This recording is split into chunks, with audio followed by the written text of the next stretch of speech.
are a must for the well-mannered. If you'd like to learn the proper etiquette, I'd be happy to teach you.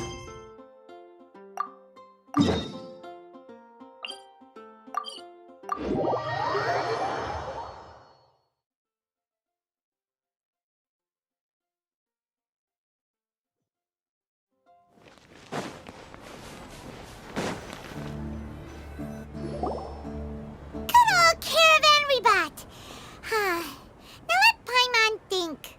What were we up to the first time we came here? Oh, Paimon remembers! Nahita's consciousness had been trapped by the doctor, but we followed the clues she left behind to help her. So much time has already passed since then, and it seems Sumeru's changing for the better now that Nahita's in charge, right? Paimon just hopes this peace will last a long time, and then Nahita won't have any more new problems to deal with. Yeah, guess you're right. We somehow always find ourselves right in the thick of it. Who knows what will happen next? Come to think of it, maybe it's all because of you. Maybe you're just a magnet for trouble.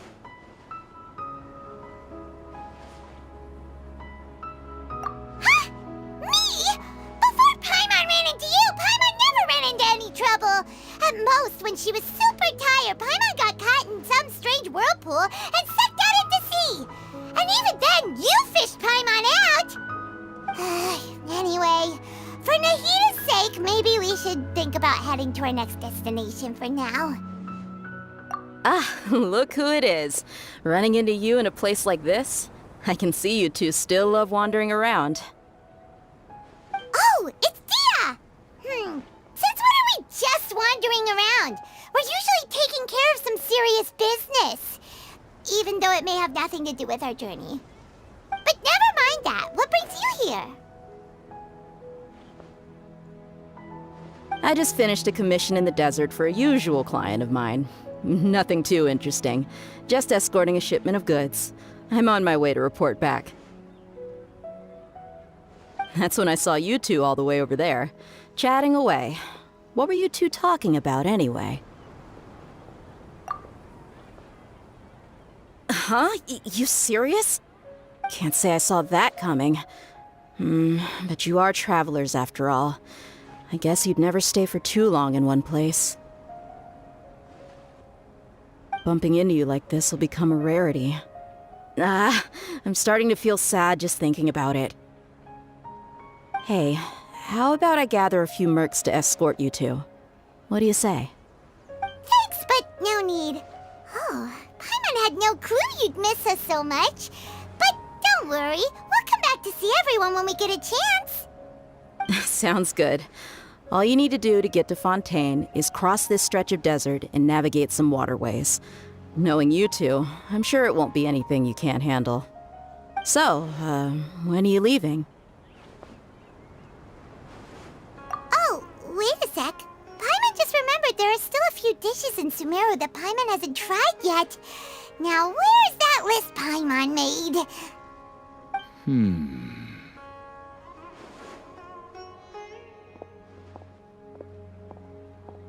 I see.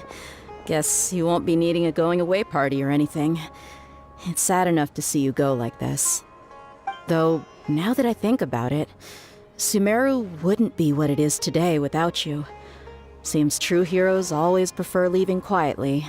By the way, should we go say bye to Nahita? Oh, good point. Then there's no need to bother her in the real world. Then, I guess this is goodbye for now, Traveler in Paimon. Whether as a client or a friend, you're always welcome to come find me. Goodbye, Dia. Bye-bye, Sumeru.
land and water, we finally made it! Oh, this must be Fontaine's port! Wow! Everything looks so advanced in Fontaine! Paimon's heard that the industry here is extremely developed, and there are all kinds of unusual machines! Just seeing the sights as a tourist is nice, but maybe it would be better if we found something to do! What do you think? Good idea! Nahida gave us loads of useful information. Seeking out the Seven is probably still our best source for information at this point. Yeah, the more we can learn, the better. So, what do you think the Hydro Archon's like? Will we get along? Nahida said that she has a very unique personality, whatever that means. To learn about a nation's god, start with the nation's people. There seems to be some locals talking over there. Let's go see if we can join the party.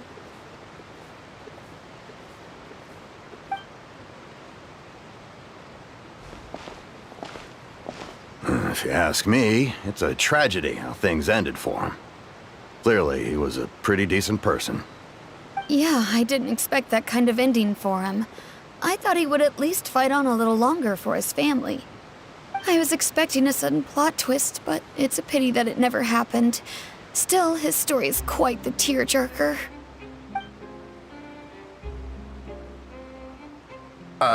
Excuse me. Can I help you two? I couldn't help but notice you standing here listening. Hi. We're travelers new to Fontaine, and we had something we wanted to ask, but you seemed to be really busy talking about some kind of play, so we didn't want to interrupt. Play? Oh, no. We're talking about something that really happened. In fact, it's a case that was just heard a few days ago. Really? Like a real trial? But the way you were talking about it and the words you used just now made it sound like some kind of story. Well, good tales are often based on true stories, aren't they? And what you see in reality may also be someone deliberately putting on an act while harboring ulterior motives. Whether something is true or not simply isn't that important. The main thing is whether the story being acted out on the stage is splendid enough. Oh, but it looks like you're not from around here. You probably don't know that the Fontaine Court of Justice is called the Opera Epiclese, or more commonly known as just the Opera House. But, shouldn't court cases be treated a little more seriously than that? Not to question Fontaine's way of doing things. It's just that putting someone on trial is usually a very serious thing. No worries. Other visitors to Fontaine have wondered the same thing. You could say that we just don't want to waste the moving stories behind those cases. And as for your worries about whether the cases are treated with due reverence, we have the absolutely just and honorable Chief Justice Neuvillette, as well as the Oratrice Mécanique d'Analyse Cardinal, a machine created by the Archon. Between the machine and the Chief Justice, false charges and injustice are a thing of the past now. Oratrice? Is it some kind of machine, too? Oh, Paimon's curious. We should check it out if we get the chance. Wait, Paimon almost forgot to ask you our question. Do you know what we should do if we want to meet the Hydro Archon? Oh, that's easy. Just go to the Opera House. Lady Farina practically lives there. You could definitely say it's her biggest passion. I think what they mean is that they wish to speak with the Archon personally. In that case, I'm afraid it's going to be a tad more difficult. You'll have to make an appointment well in advance, and it'll depend on whether or not she has any time slots available. Huh. Is the Hydro Archon super busy taking care of official stuff? Wait, didn't you say that she's always at the Opera House? No. Lady Farina seldom takes an interest with a nation's affairs.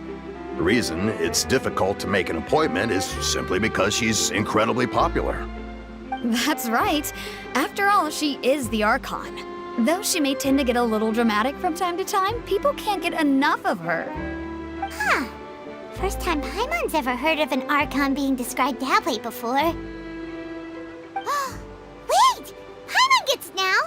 The Hydro Archon is kinda like a big celebrity here, right? Yeah, I suppose you could say that. Perhaps you could even say our mascot. Hang on. This is still Fontaine's archon you're talking about. You should show some more respect.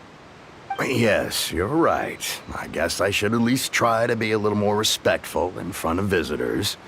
Otherwise, I might get arrested and find myself face to face with Monsieur Neuvillette. Come on. Sure, there's a lot of laws here, but nobody's going to be arrested for saying something disrespectful about the Hydro Archon.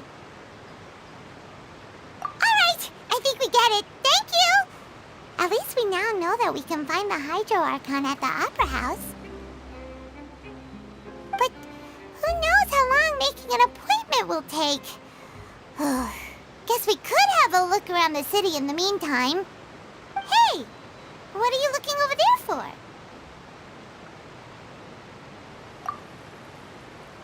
Huh. Maybe something's the matter. She isn't going to jump into the water, is she? Maybe we better go check on her.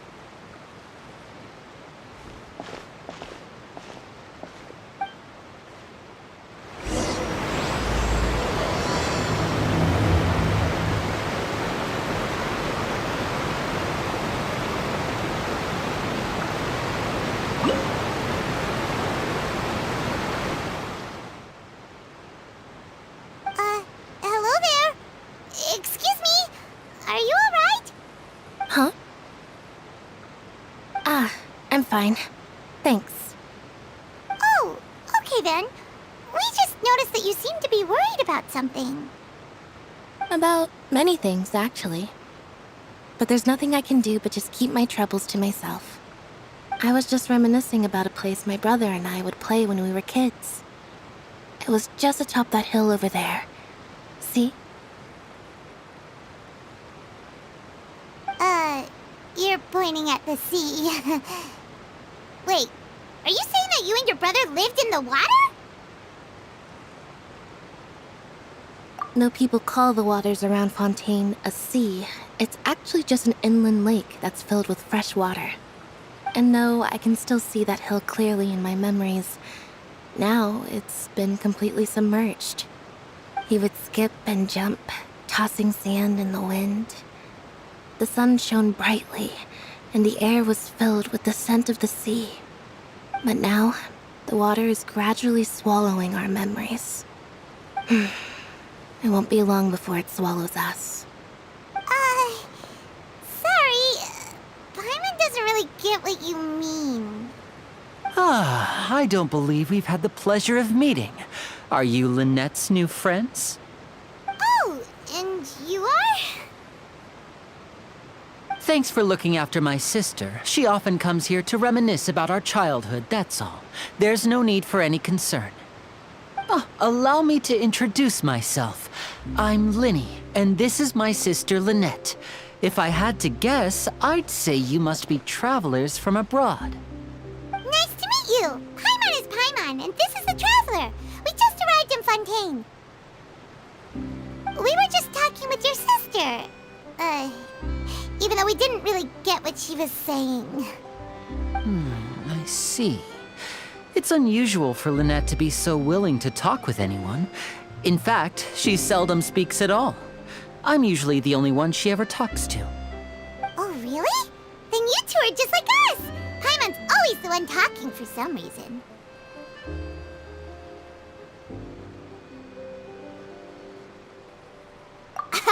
So that's how you think it is? I also think my brother can be too talkative at times. Seems you were right, Paimon. We are quite similar. So, what did Lynette mean just now when she said that the water is engulfing your memories, and that it won't be long before it engulfs you too? Oh, that. It's from a prophecy that's been circulating in Fontaine for some time now. Well, I suppose prophecy isn't exactly the right word, because that implies a certain amount of uncertainty. There's no doubt about what's happening in Fontaine now. Where to begin?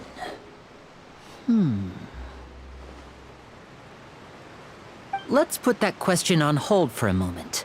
We still haven't formally greeted each other yet, have we? Did all the introductions earlier not count? Hello, traveler.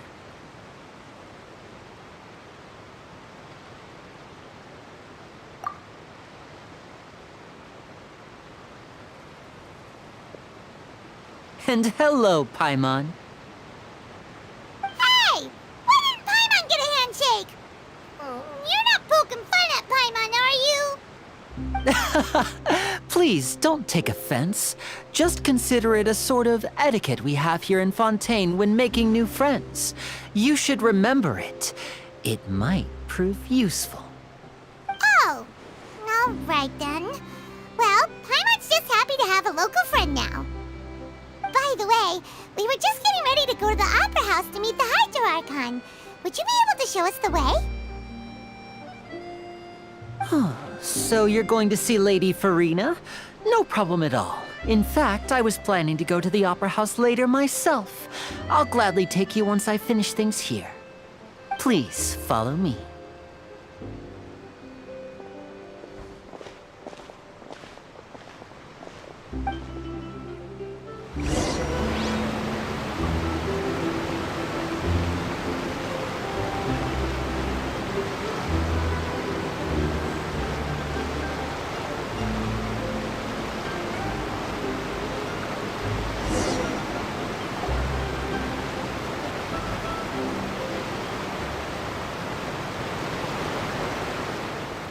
You said you were going to see Lady Farina?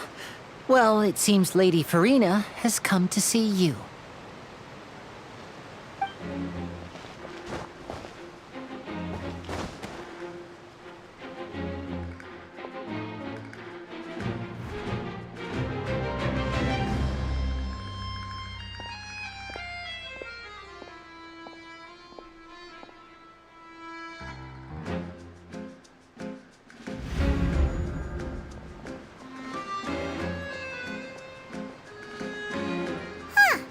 So, she's the Hydro Archon? But how did she know we were looking for her? My dear people, rich and poor, those with cup in hand and those with nothing at all, raise your glasses in celebration! If you don't have one, then just raise your hand in lieu.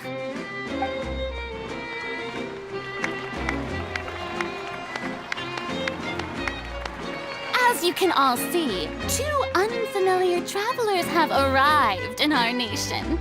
Come, let us make a toast in honor of this traveler and her companion who have journeyed here from distant lands.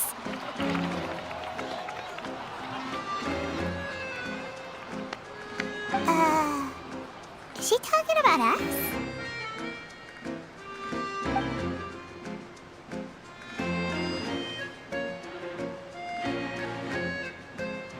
I've long heard of the turmoil and chaos you left in your wake as you visited other nations, but I welcome you nevertheless. No, I have come to receive you personally. Fear is for insignificant cowards. I am a god, and I will never entertain the notion of such meaningless wariness. You can be rest assured, I see clearly your sincerity. Of course, seeking an audience with me is the most sensible thing to do. It will allow you to truly behold my power and witness my authority. Intelligent people always gather under the correct banner. I, Fosalor, hereby welcome you to the nation of Hydro and acknowledge the value and significance of your trip. Now, you may rejoice in this.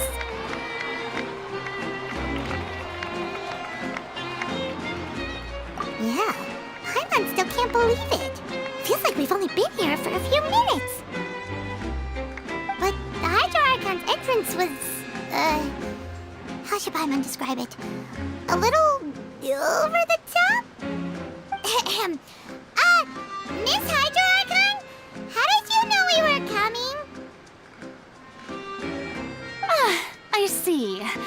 As Outlanders, you inevitably lack even some of the most basic understanding. Don't forget that even the gods can be divided into the mediocre and the excellent. I suppose it's only natural for you to be awestruck by my abilities. You had best stop and consider. Do you really have the noble qualities and etiquette necessary to communicate with a god? All it takes is a flick of my finger for me to know everything about you. Whoa. Talk about sounding high and mighty.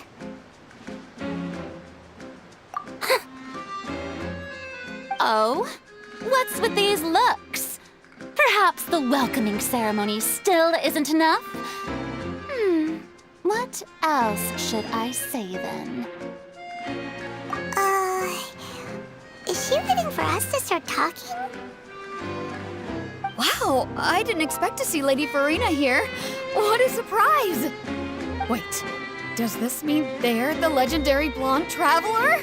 How did I not notice before? Hey, what's all the commotion? Oh, is that Lady Farina? Is there some kind of drama going on? Of course. That's the blonde traveler, the one all those stories are about. Lady Farina came here to personally see her. Oh, I bet this is going to be the duel of the century. Ooh, I've got to see this. I knew Lady Farina would never disappoint.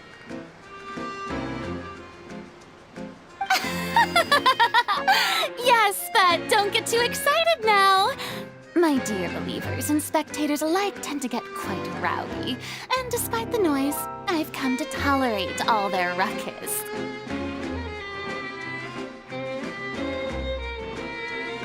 You may consider this my reward to all of you.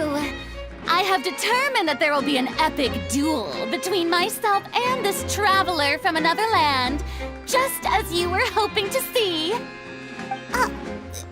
Now she wants to fight? Aren't we getting a little ahead of ourselves?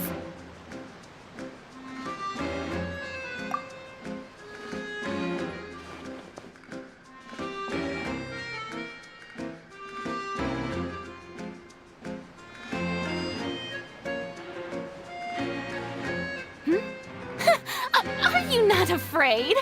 Might I remind you that this is a duel against the divine? What are you trying to do, traveler? Provoking a god in front of her people? Stand down, Clorend. I admire her bravery. Few have the courage to draw their sword against a god. She is obviously a true warrior. Unfortunately, people nowadays only crave to be thrilled, and a mere duel will not slake their thirst for excitement. Oh, yeah, she's right. Just a duel wouldn't be all that interesting. On Araneus, criminals are always requesting duels to defend their honor. I'm getting a bit old, to tell the truth. You see. Then, as the god of justice, I shall face this traveler in another kind of duel. A duel in court! Oh, all right! Now that'll be worth seeing! Right. This is Fontaine, after all. It's such a grand opera house, it would be a pity not to use it. Why do you care so much about the crowd's reactions? Seems you've spent a little too much time in the opera house. Besides, how exactly do you plan to have a duel in court? You mean you're going to put us on trial?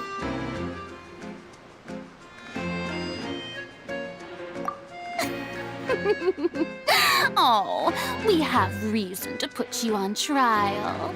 It's obvious, isn't it?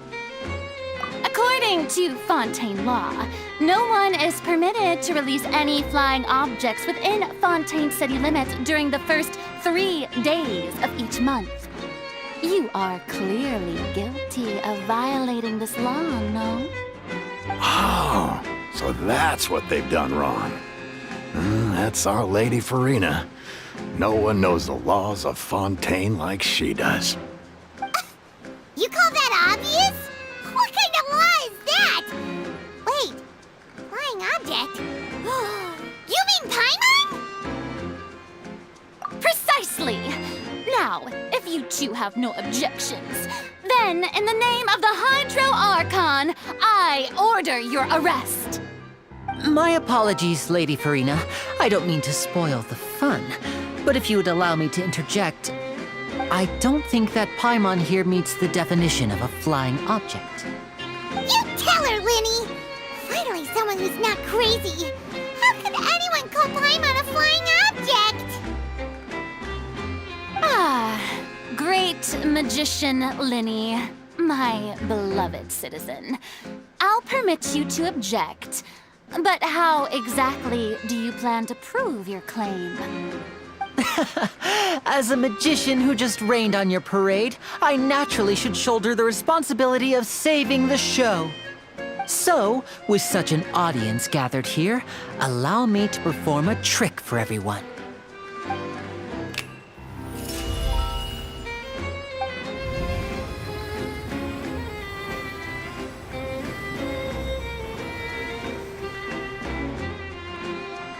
Ta-da! What's that on Paimon's back? Hey, when did Linny do that?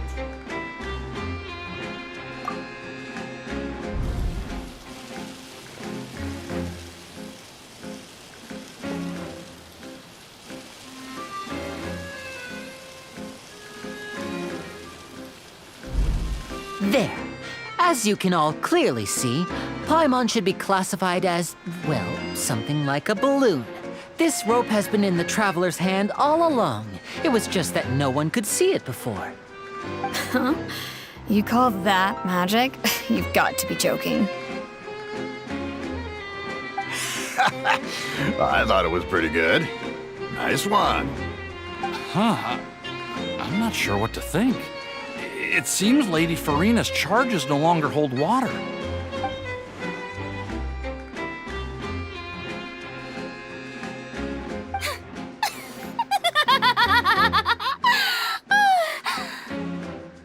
Amusing. Very amusing, Linny. Just the sort of unexpected twist that I enjoy. With you here, today's performance can finally be called complete. Performance? You see all this as a performance? In which case, consider the matter of your trial resolved. The god of justice will not bring charges against an innocent person. But when there are valid grounds, I will not only judge travelers from abroad, but even the gods of other lands. I look forward to seeing your upcoming performance at the Opera House, Mr. Linny and Miss Lynette. That's enough for now. Toodaloo!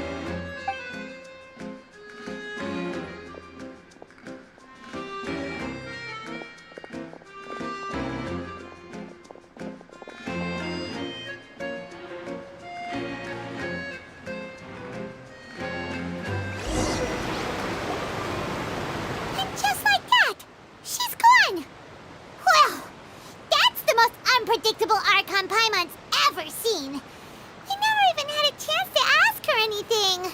But that's a problem for future Paimon. That whole scene just now was really... Don't mention it.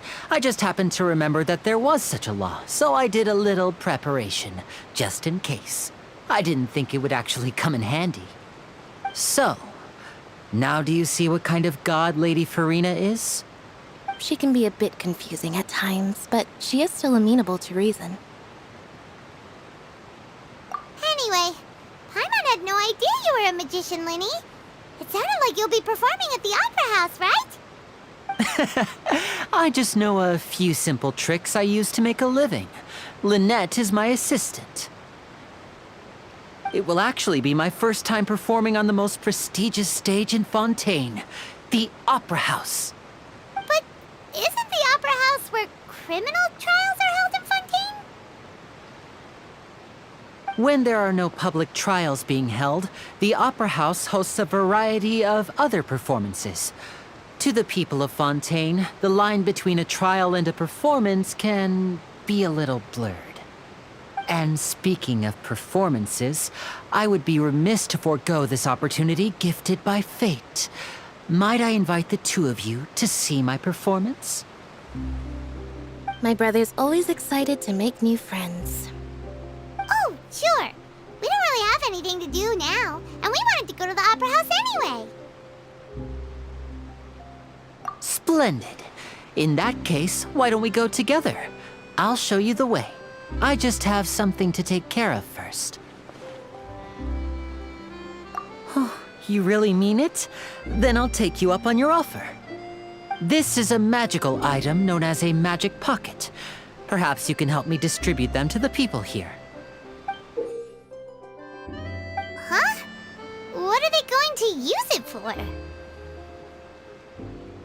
About that... You asked me before about the prophecy, right? Let me start by telling you a little more about what it entails. I'm not sure exactly when it began, but a prophecy has been circulating around Fontaine. It says that every person in Fontaine is born with sin. No matter how the nation of justice holds trial after trial, this sin cannot be absolved. Until one day, the water levels in Fontaine will rise, and the sinful people will slowly be drowned. In the end, the people will all be dissolved into the waters, and only the Hydro Archon will remain, weeping on her throne. Only then will the sins of the people of Fontaine be washed away. That sounds pretty gloomy. Why are people in Fontaine born with sin? What is that supposed to mean? There are lots of guesses. Some say that the ancestors of Fontaine stole the power of the seas and stirred its wrath. Others say that the people of Fontaine never heeded the first Hydro Archon's warnings and offended Celestia. But here in Fontaine, evidence is what matters. There hasn't been concrete evidence for any of these claims, so they can only be regarded as conjecture. If even the people in Fontaine don't know what sin they committed, wouldn't it be better just to ignore the prophecy completely? Why bother feeling guilty all the time? That's exactly what the people did at first. But in the last few years, the water levels in Fontaine have actually started rising. Many places have already been completely submerged, and now lie beneath the sea. Many people carry on with their lives as before and shrug it off as a natural phenomenon. But my family and I think that the people of Fontaine shouldn't ignore the possibility, which would end up sentencing them to death. We hope that at least the people who reside near the waterfront can move away before it's too late. So, we've started distributing magic pockets to them. As a magical item, these magic pockets have astonishing capacity. I'm sure they will come in handy when people are moving their belongings. Oh, Paimon gets it! It's like preparing for a rainy day! But this is more than a bit of rain. Perhaps only absolute power could ever contend with such a catastrophe. But who knows? We're just tiny specks in the grand scheme of things. Now, if you'd like to help, then please give these magic pockets to anyone nearby. Be sure to convince them to take it, regardless of what they say.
Being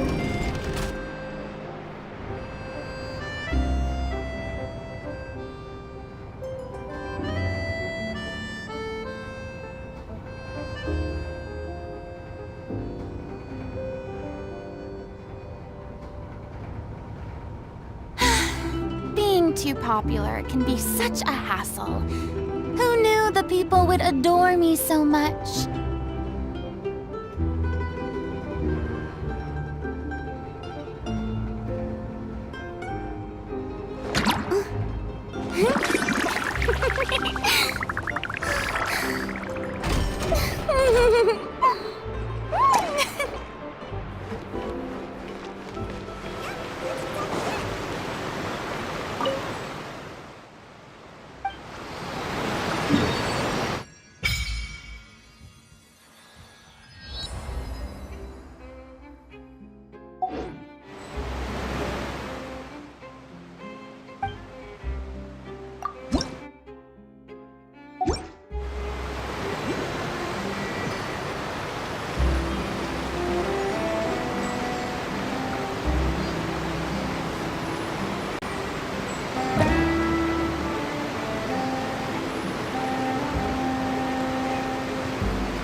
What's this?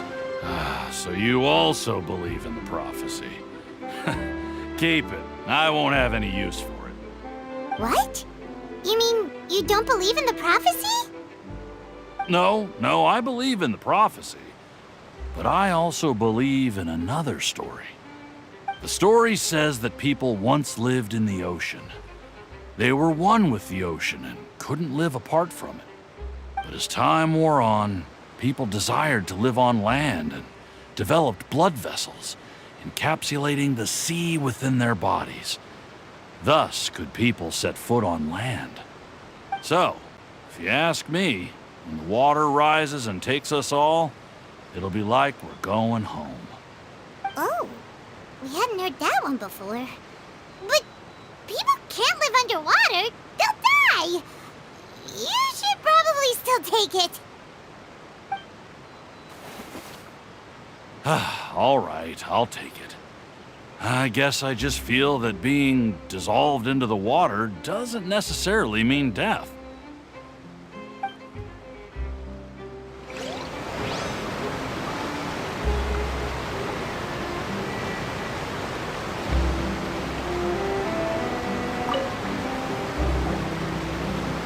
So you're the blonde traveler that everyone's been talking about. My apologies for not recognizing you earlier. Oh, a magic pocket? Seems you really thought of everything. I guess it's better to prepare for the worst and hope for the best. Thanks. Please, also thank the magician on my behalf when you get the chance.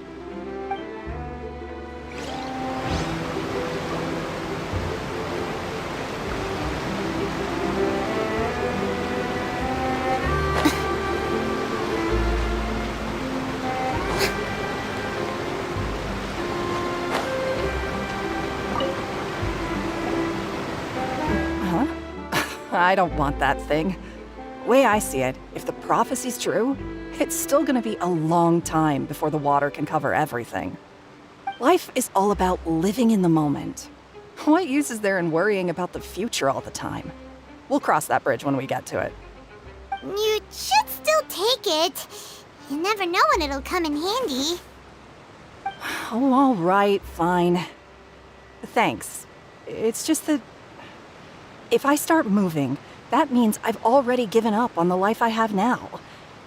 I'd really rather not.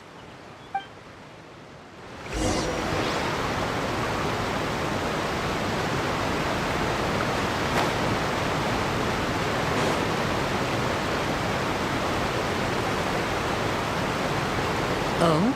You already handed out all of the magic pockets? That was fast. So, what did people have to say? I bet you heard some, interesting opinions. Yes, but that will change once disaster strikes. I know they'll change their minds, so it's only right to help them prepare. Is there anything else you need to do before we leave? Yes, one last thing. I have the magic pockets made by a workshop in the court of Fontaine. Since we're out and about, I was thinking about bringing him some more materials. So, you want to collect materials? Just tell us what the materials look like and we'll help. Many hands make light work. Oh, that would be much appreciated. We'll need some romaritime flowers. I remember seeing them near the waterfront on the east side of the harbor.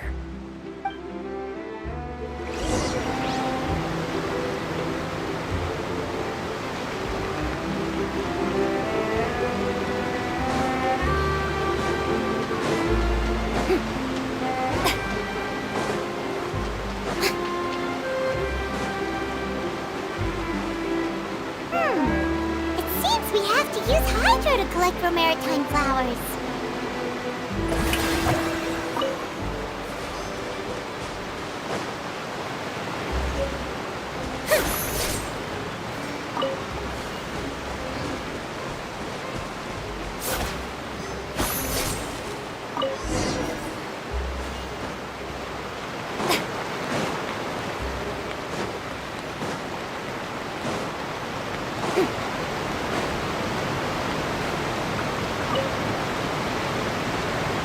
You made quick work of that. I can tell you're an experienced traveler.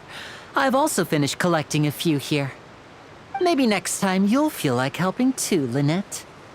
No way. I'm in power-saving mode today. Otherwise, I fear I may not have any energy left for the performance at the Opera House. Fine. Though the performance is still a long way off. Now that we're finished here, we should get ready to head back to the Court of Fontaine. So, we're going to the Court of Fontaine before we head to the Opera House? Good. Paimon wants a tour of Fontaine's largest city and try...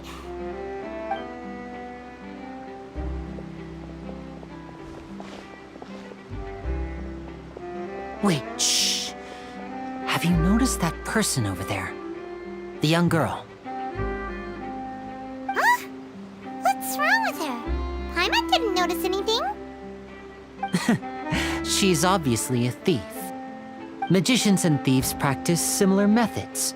We divert attention, and a distracted audience is one that won't discover what you're really doing. Watch her movements carefully.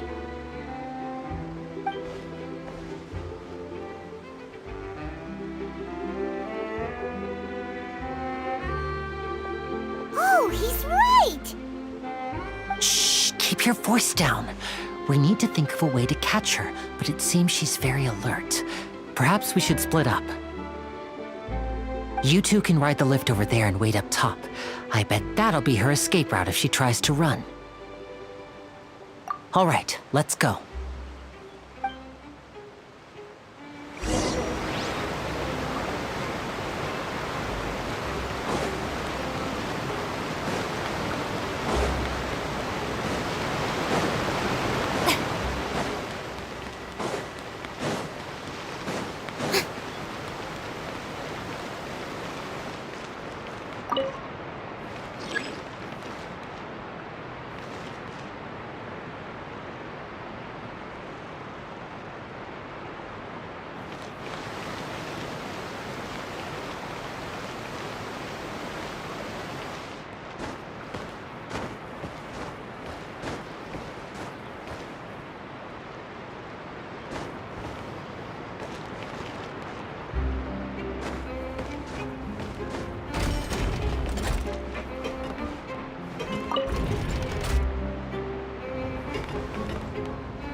More interesting to do?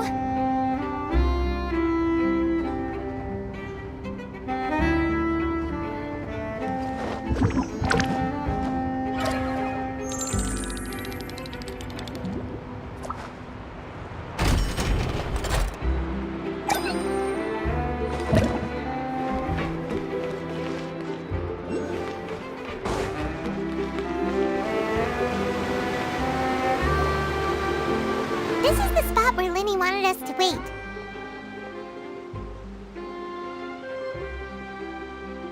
Oh, look! Isn't that her?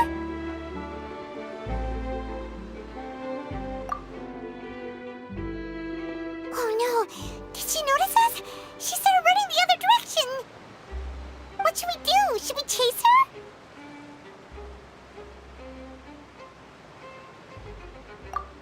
You're right. She might also be trying to lure us away.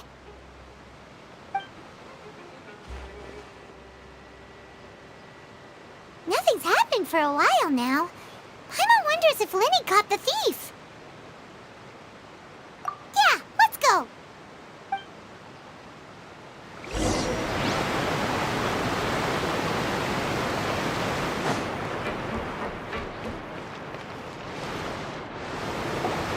Are you sure that's all she took? You should check to make sure you're not missing anything else. No, that was all. Oh, I can't thank you enough. I didn't notice a thing earlier. Anyway, I should be going now. Thanks again. Oh, were you returning what the thief had stolen? That's right. Pity I wasn't able to catch her. She distracted me by dropping the thing she stole on the ground. By the time I looked back, she was already gone. I saw the general direction she went, but Lenny twisted his ankle, and I needed to make sure he was okay. Oh, did you get hurt, Lenny? I'll be all right. It's just a twisted ankle, that's all. In fact, it's feeling better already. If you want to play at being a hero, at least try not to get hurt doing it. Imagine what would happen if you managed to derail our performance as a result.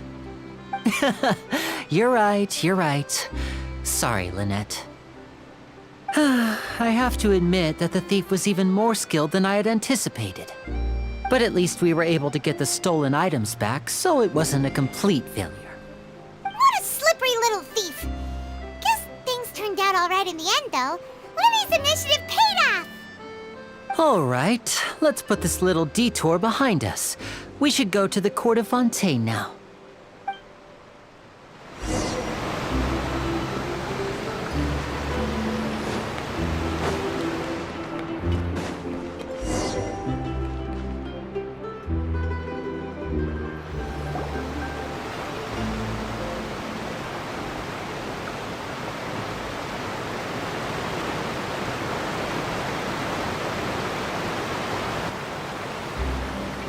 So, we ride this thing to go into the city? What an ingenious way to get around! People in Fontaine really know how to use water! This is an aquabus. It allows people to travel between several key locations around Fontaine. It's pretty convenient, but the ride can become a little dull after a while. The scenery is always the same. That's why it's better to travel with friends. So you mean it's still boring even when I'm riding with you? No, that's not what I meant. It's just that, well, you don't really talk that much. Besides, it doesn't really feel like a real trip when it's just the two of us. It's the same as being at home. Whatever. Guess that's what it's like to be an older brother. It's about time for us to leave. Let's get on board.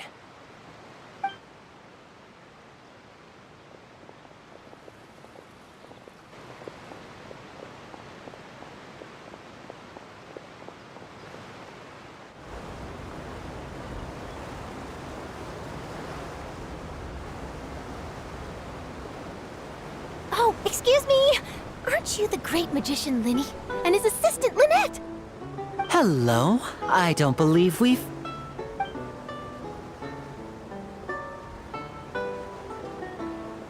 I'm Charlotte, a reporter for the Steambird. Nice to meet you. From the Steambird, huh? We've often relied on your paper to promote our performances. It's an honor to meet you. Wait, could that be the legendary traveler who's been making headline after headline in their journey across Tibet? Amazing! You recognize everybody almost immediately! I wouldn't be much of a reporter if I didn't know who's who, would I?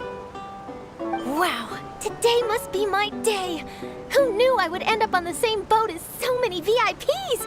Could my vision finally be showing me some favor? So, Charlotte, what do you usually report on? Well, when there isn't any breaking news, I mainly cover the trials at the Opera House. You can still manage to keep readers' attention as long as you tell things from a clever enough angle, even if it's the same old topics. For example, reporting on how a scammer once deceived vulnerable girls into relationships, or how a financial criminal was once so poor that they ate a single piece of bread for 5 days. That's fine and all, but what I'm really after is exclusive, sensational news pieces that could shake the country. These smaller stories are a waste of my talents. Oh, I just remembered. I've been following a case lately. Well, a series of cases, actually. You mean the serial disappearances of young women case? That's right! These stories are the talk of the town right now, and it's probably the most mysterious case we've ever seen. If I'm the first with a draft ready to publish when the case is finally cracked, and it's the headline story in the Steambird, oh, when that happens, I bet all the other reporters will shed tears of envy. I've already gathered all kinds of materials. I just can't wait for the truth to be revealed. So, what is the serial disappearances of young women case? You mean the culprit hasn't been found? That's right. The first missing girl case happened almost 20 years ago. And ever since, after a period of time, another girl disappears. What the cases have in common is that the girls are all of a similar age, and that they've all vanished without a trace. But the scariest part is that to this day, none of the girls have ever been found. Many suspects have been arrested over the years in connection with this case, but shortly after each arrest, another disappearance would always happen. Yes, it's possible. But either way, I believe that every case has some precise truth behind it, waiting to be exposed. Yes, I agree. And at the very least, the family of those missing girls deserves some sort of explanation. I just imagined for a second what I would do if Lynette were to suddenly disappear. I'd pay any price to get her back, and then find a way to track down the culprit. Please don't imagine that, Linny.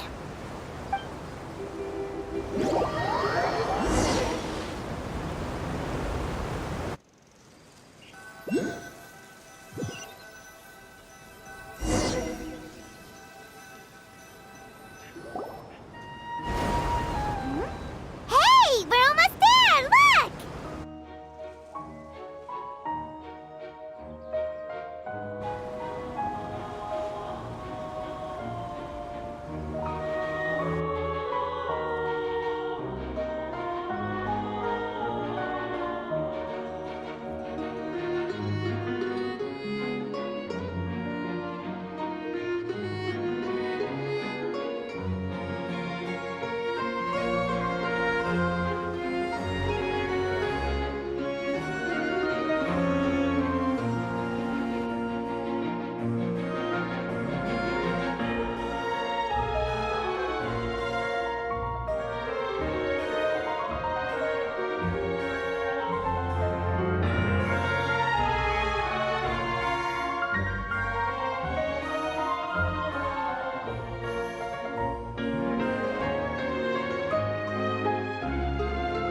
Well, I really enjoyed chatting with you. Life should be full of pleasant little surprises like this. Yeah, us as well. The ride went by too quickly. I have an interview to get to. I should get going before I'm late. Okay, Paimon hopes we can chat again soon, Charlotte. See ya! Bye now. Oh, be sure to stop by and see me at the Steambird when you have time. What a tough job. Always running around and interviewing everyone. Well, where should we go now?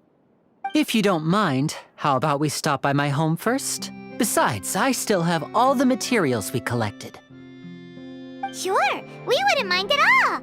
This city is so huge, Paimon wouldn't know where to start anyway.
This is our current abode. Ah, Fremine, you're home. Where did everyone else go? I have some new friends that I would like to introduce. Oh, they all just went out a moment ago.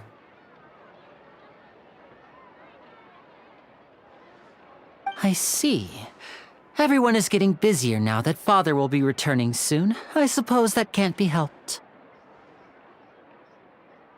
Allow me to introduce you to my little brother, Fremine. He is a phenomenal diver.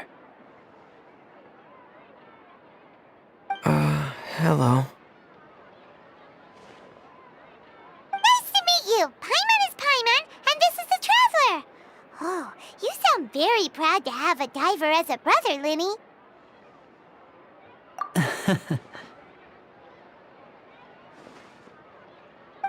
Linny, could you come here for a moment?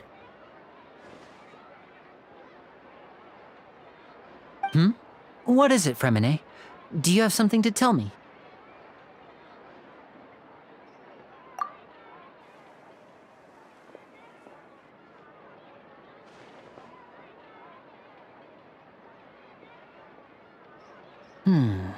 Okay, I see. Is everything all right?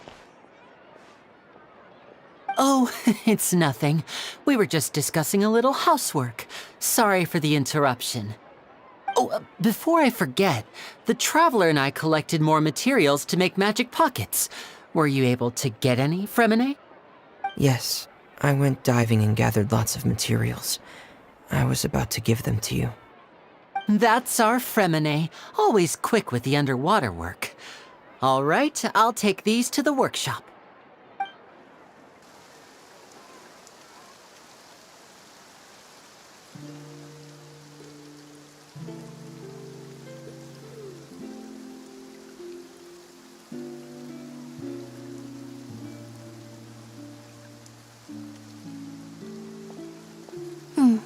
Looks like rain.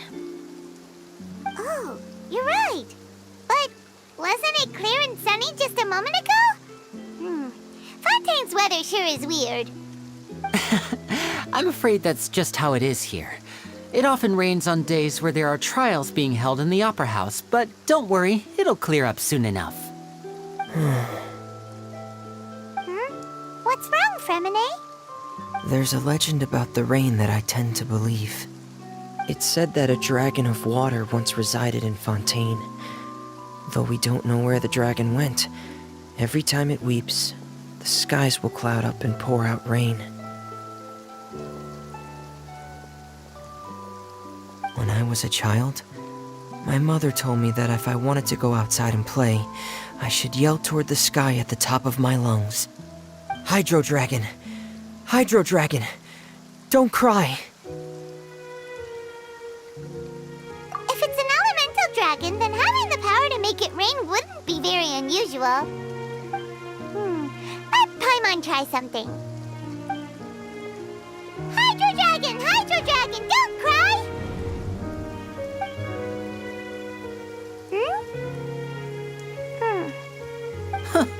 Doesn't seem to be of any use. It is just a legend after all. You know, you might be a more popular magician if you understood the concept of romanticism. Or could at least play along. Sorry. It might be because we've never met the Hydro Dragon. Perhaps it can't be comforted by the words of strangers.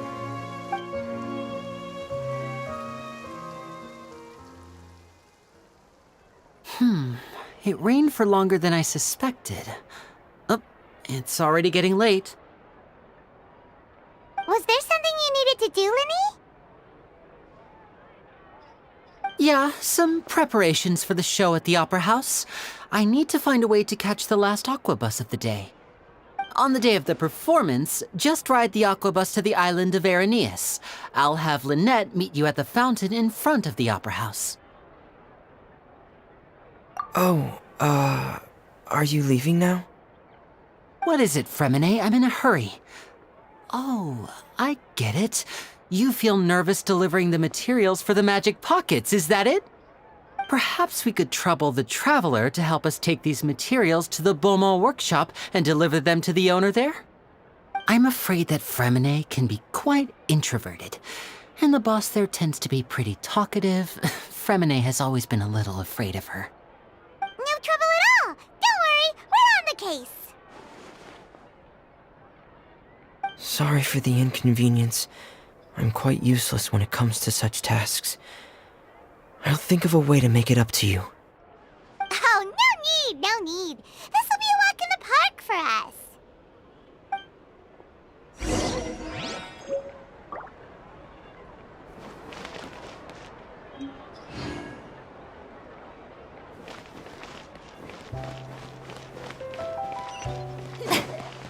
Take a guess.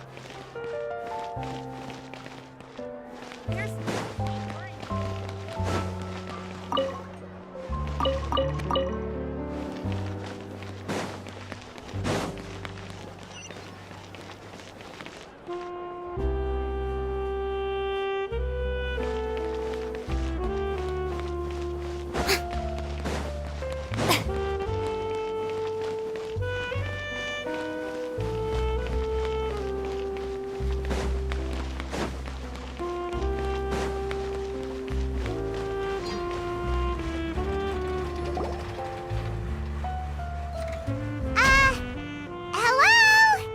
Is there anyone here? Oh, hello there. New customers?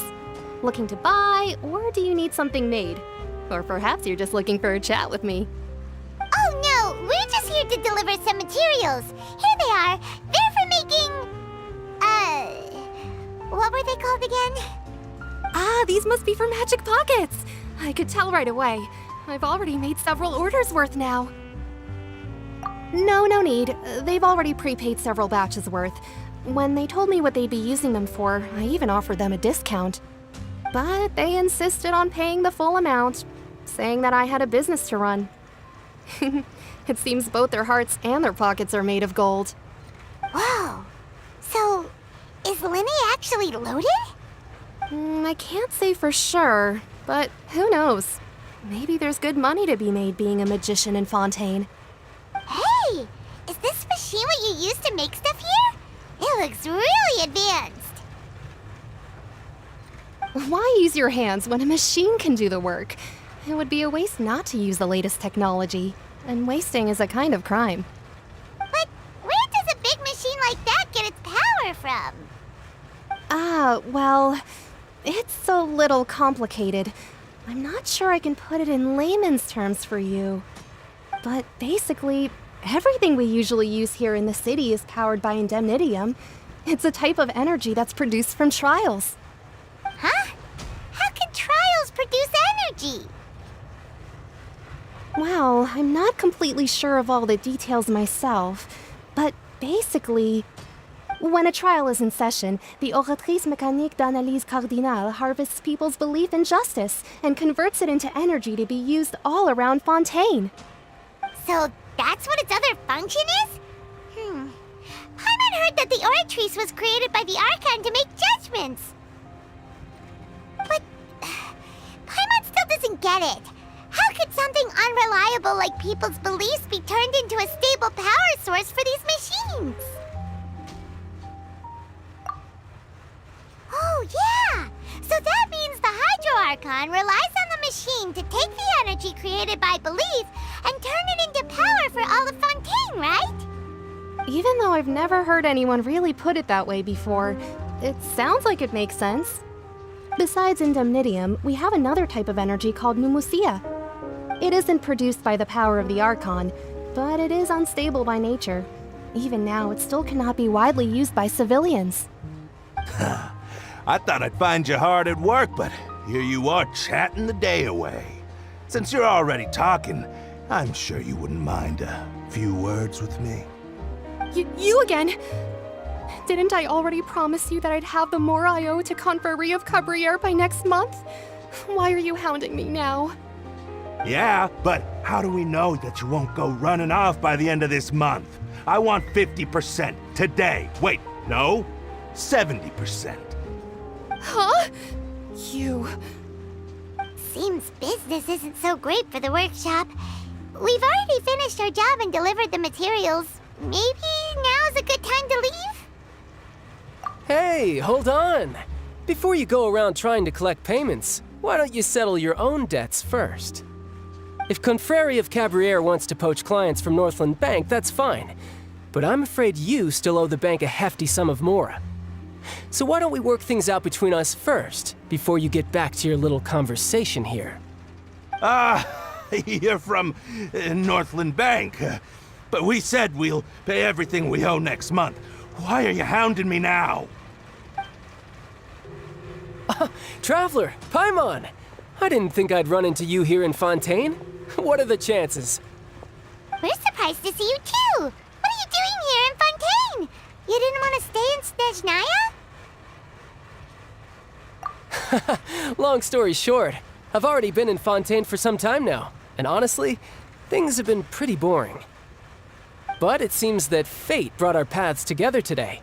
Not only will I have some good friends here now, but ones who always seem to find trouble.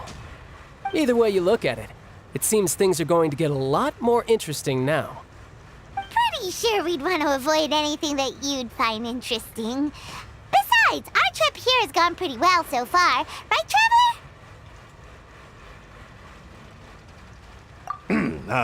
Hey, you, Northland Bank boy. Aren't you forgetting something? Don't interrupt. It's not often I run into the Traveler like this. Why don't you wait for me over there for a while? You kidding? Aren't you the one looking for us? You really expect us to sit and twiddle our thumbs while you catch up with your friends? Listen to me, boy. If you want your mora, fine. Why don't you come and take it? Hey, I just said not to interrupt. Oh, by the way, Traveler, the last time I took Tonya and Tusser ice fishing, Tusser said... Hey! That's way over the line! All right, boys, let's see who has to pay up now! Can you at least let me finish one sentence? Fine. Though the bank told me not to get rough with our clients. You're the ones who started it. This is an act of self-defense. You two will have to be my witnesses, okay? I'm sure this won't take long.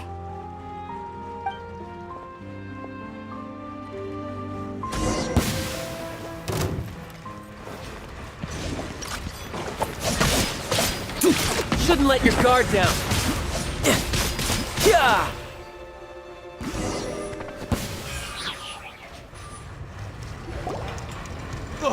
What's your deal, Brad? How are you so strong if you're just a staffer from Snezhnaya's Northland Bank? Wait, don't tell me you're... Oh, now you notice. It's a little late, don't you think? Just make sure you understand that you don't mess with Northland Bank. Got it?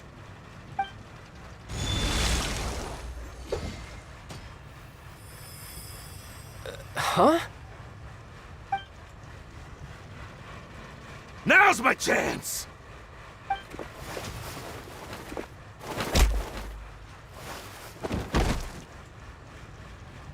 Huh. That was weird.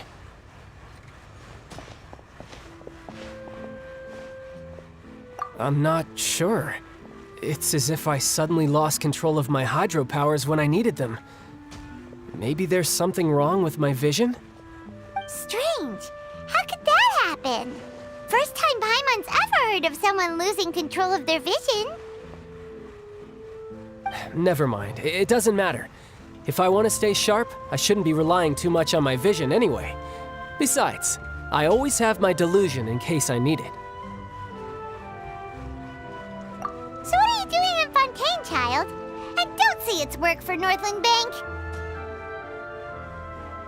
Well, I guess it's because I've been in a bad mood lately. Huh? What kind of reason is that?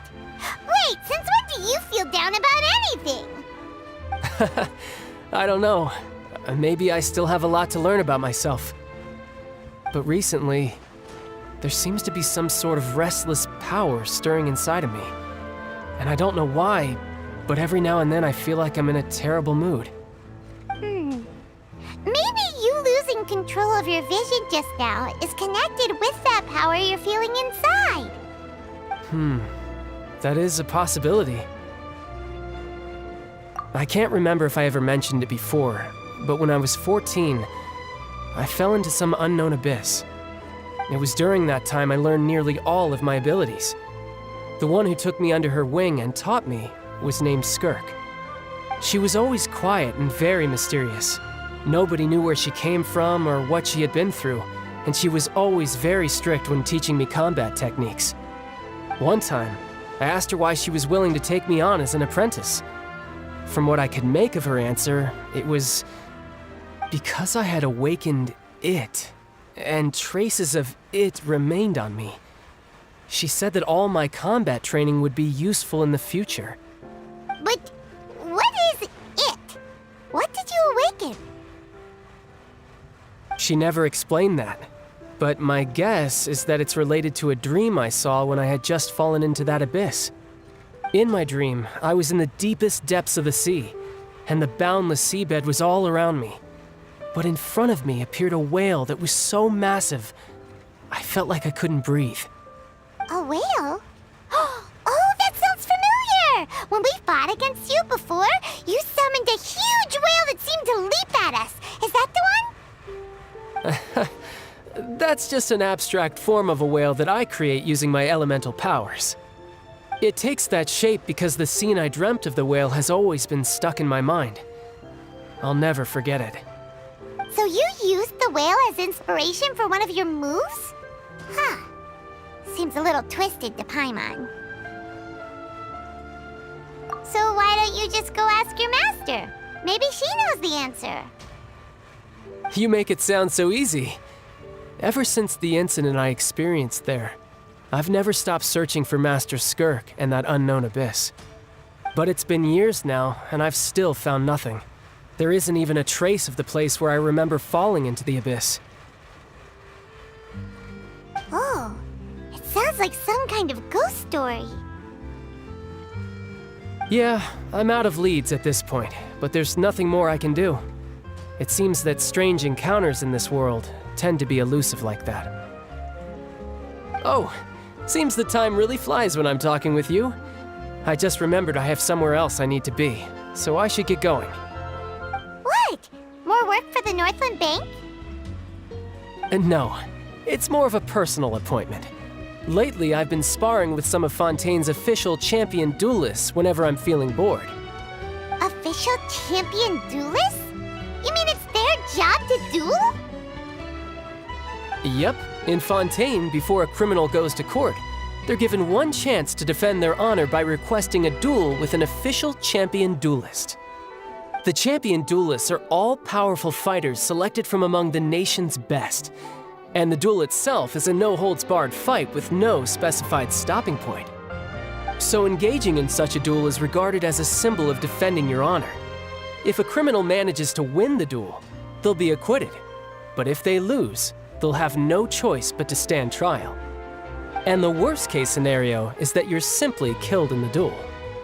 Though it's rumored that Fontaine has a death penalty, from what I can tell, no one has ever been officially sentenced to death. So really, the only people who opt to duel are those who have suffered a grave injustice in being accused, or those who greatly value their honor. Otherwise, why gamble with your life? So, do many people actually get out of their trials by winning the duel? Apparently, it's exceedingly rare for anyone to actually win. Fontaine probably enacted this system as a way to show that the nation respects the honor of its citizens. Besides, none of the champion duelists are to be trifled with, which is exactly why I was itching to face them as soon as I got to Fontaine. Apparently, the one I'm meeting today, Clorinde, is the strongest of the champion duelists. I had been asking her for some time before she finally agreed to face me today. Well, that's child for ya. Paimon feels like we heard that name somewhere before. land. Huh. Oh, before I forget, I want you to have this. Huh? Your vision? You're seriously just giving it away? I'm just worried that it could become uncontrollable again. I'd be pretty upset if it got in the way of my duel, so I think I'll be better off without it for now. Besides, I just need you to hold on to it for a short while. I'll come retrieve it when I have some time later. Paimon knows what you're up to. You just want an excuse to come talk to us again, don't you? Whatever gave you that idea? I'll be in touch later.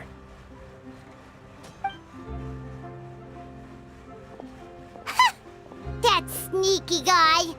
He said he's been feeling down lately, but he seemed the same as ever to Paimon. Well, seems we don't have much to do for now.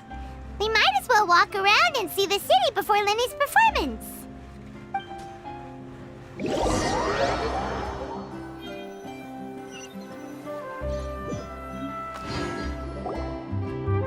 Wow! Who could have seen that coming? The reporter who was barely around for most of the story was the murderer all along!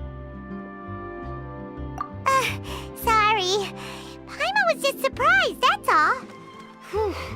Paimon never saw that twist coming. The murder mystery novels here are amazing! The whodunits here in Fontaine are a lot different than the light novels you see from Yai Publishing House. Both have their merits, but Paimon thinks this style of novels are more, well, novel. It's so exciting to reach the moment when the mystery is uncovered, especially in the one Paimon was just reading. You should buy a copy and read it too. Oh, sorry about that. Paimon will be more careful next time. Hey, shouldn't we be heading to the Opera House to see Linny's performance soon? It's almost time for the show to start, so we should get going. Linny said that the Opera House is on Aranias, so let's go ride the Aquabus!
Tea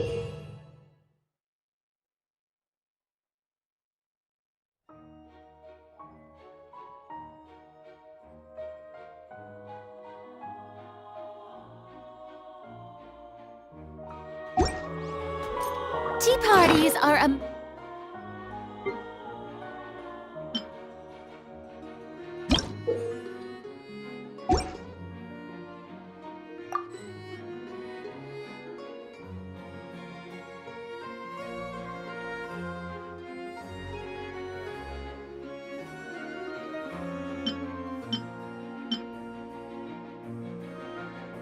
must for the well-mannered. If you'd like to learn the proper etiquette, I'd be happy to teach you.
Ad Astra Abyssal.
Ad Astra.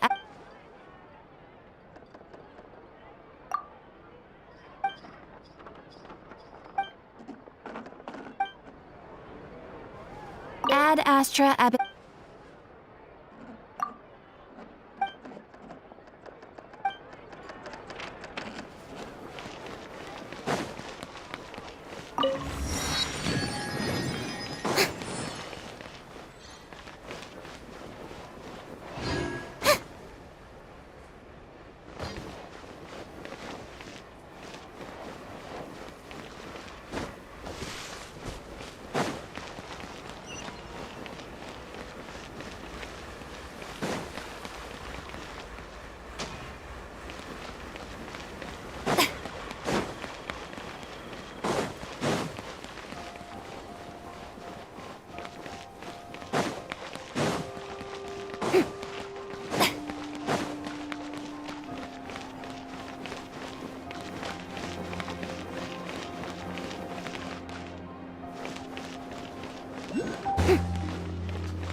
too popular can be such a hassle.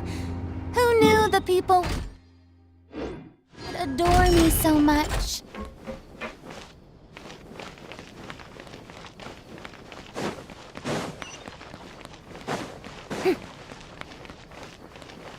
Welcome to Palais Mermonia.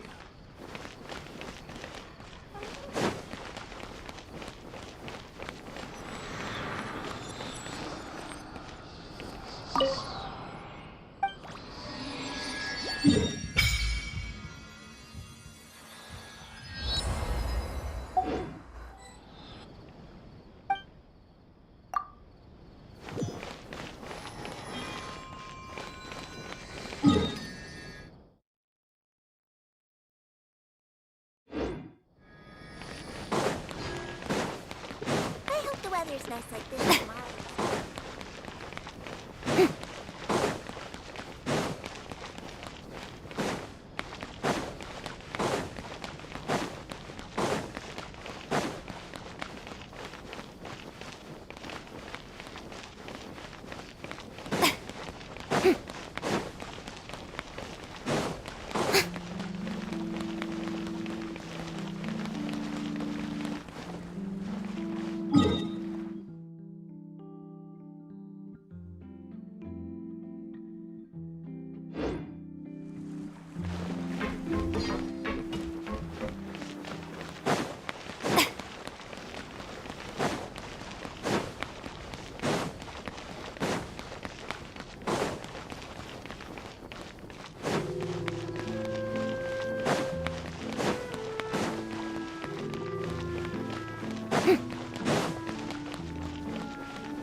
Welcome to the Navia line.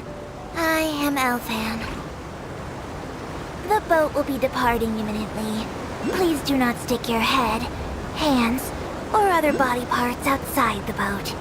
The Aquabus operator is not responsible for any accidents or injuries resulting from doing so.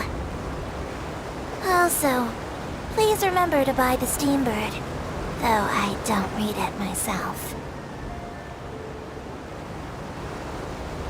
The destination of the current tour is Erinias. Points of interest worth visiting include the Fountain of Lucine and the Opera Epiclese. If you look to the left in the direction we are currently traveling, you will see the famous Fontaine Research Institute up in the sky. An experiment gone wrong turned new sightseeing opportunity. Human ingenuity truly is a wondrous thing.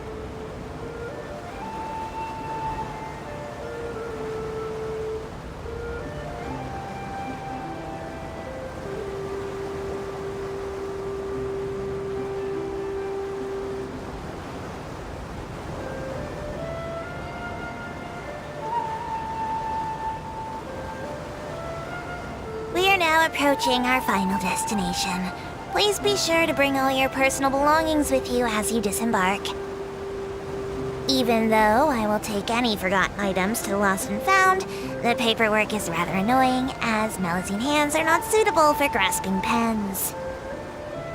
Please be careful when disembarking. It has been my honor to be your tour guide this trip. Thank you.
performance. No wonder Linny and Lynette were looking forward to it.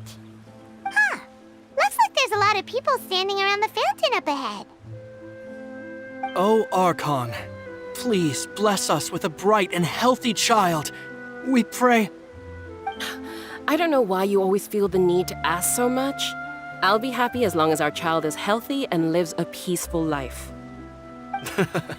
I guess if they're our kid, then there's no doubt they'll turn out smart. Maybe this is one of the customs in Fontaine.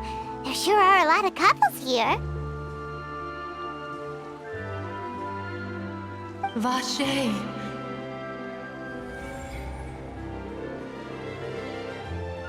What's wrong?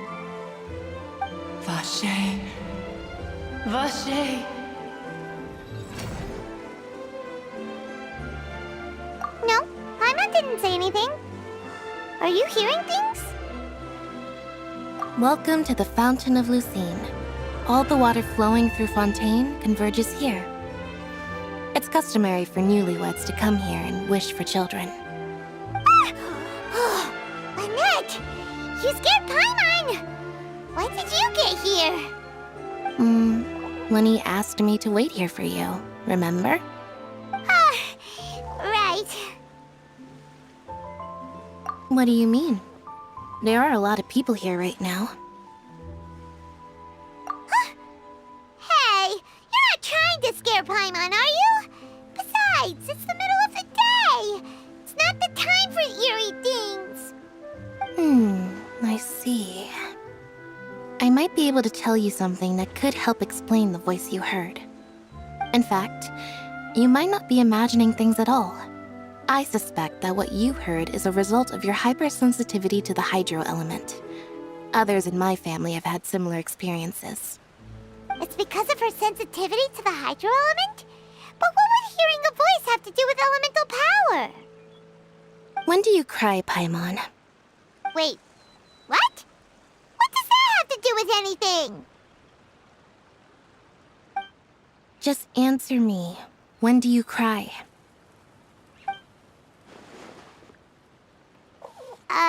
When Paimon's really sad? Oh, and when Paimon's super happy. Oh, and also when Paimon's really, really scared. Then you should understand that tears contain your most intense emotions. Like I just mentioned, the Fountain of Lucine is where all the flowing water in Fontaine converges. Even the tears that fall to the ground will eventually gather here. So maybe what you heard was the intense emotion coming from someone's tears. So, what did the voice say? Huh. If you were hearing their emotions, then Paimon wonders what happened to them. Rather than worrying about them, we should worry about my brother first. Don't let that calm look of his fool you. He tends to get pretty nervous just before a performance. So chatting with Linny might help him relax a little before he goes on stage. Oh, right. That makes sense. Let's go in and see Linny.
Traveler and Paimon, good to see you. I knew you two would come. Are you kidding? We wouldn't miss it for the world. We've been looking forward to it. I can tell, judging by how early you've arrived. But you're actually right on time. The audience still hasn't started entering the venue yet, which means now is the perfect chance for us to take you to the best seats in the house. Wait just a moment, I'll fetch the tickets.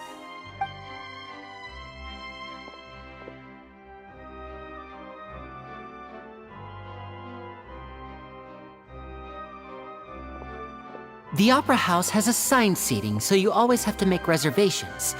I've already reserved your seats, and here are your tickets. Ooh, front row seats! Thanks, Linny! Don't mention it. There's no need to keep thanking me. Hey, Linny! Could you come over here and take a look at this? Oh, I'll be right there. Seems there's an issue with the stage props over there. That's Cal, my assistant, calling me. I'll go lend him a hand. Yeah, we'll just go to our seats. You go ahead, Linny.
Oh, these should be our seats. Come on, let's sit down.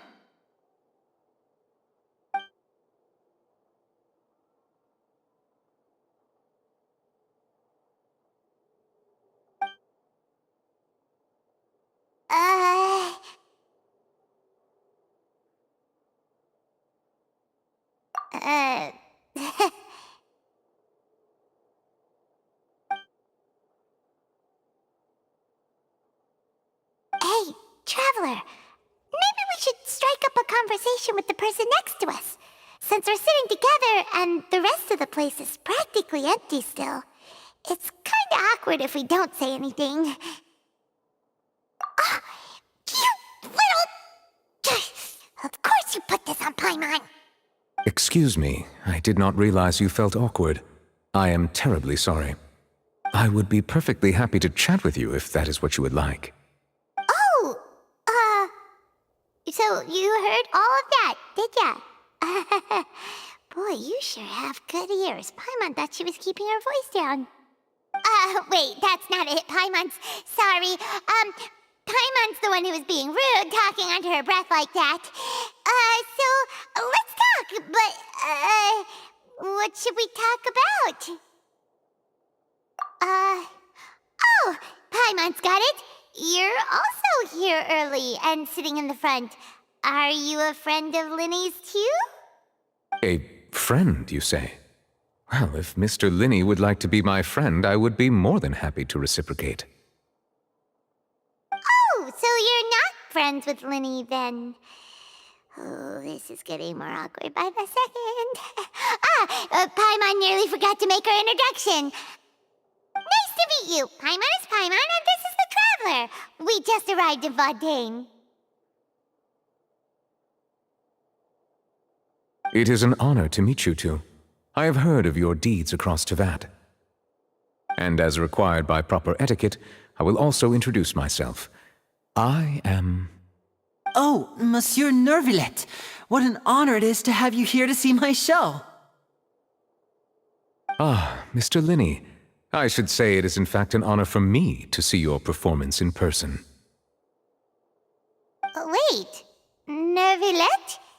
Could he be... I saw you all chatting just now, but it seems you still don't know who Monsieur Neuvillette is. Allow me to introduce you to Fontaine's Chief Justice. That seat is always reserved for him. It wouldn't be too much to say that he's the symbol of justice and honesty here in Fontaine. Ooh, sorry for being so rude just now. Paimon had no idea you were such an important person. No offense taken. Being Chief Justice is merely what I do for work.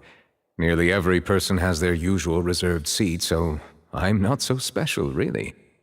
And by the way, I should probably let you know, even though I would prefer not to. There's someone sitting up there in the VIP seats that has been striking a pose for quite a while now. I believe she is trying to give you a most elegant and impressive first impression. So I think you should take notice of her sooner rather than later, otherwise she may become flustered.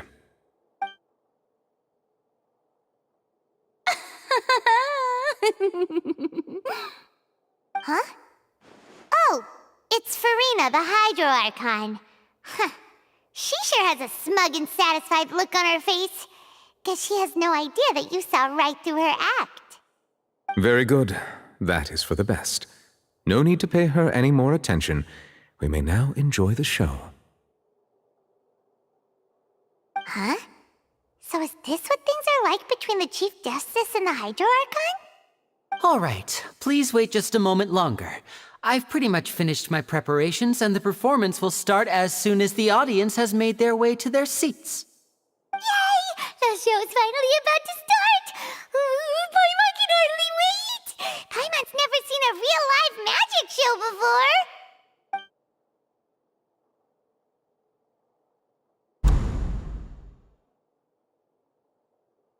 Oh! They're dimming the lights! The show must be starting!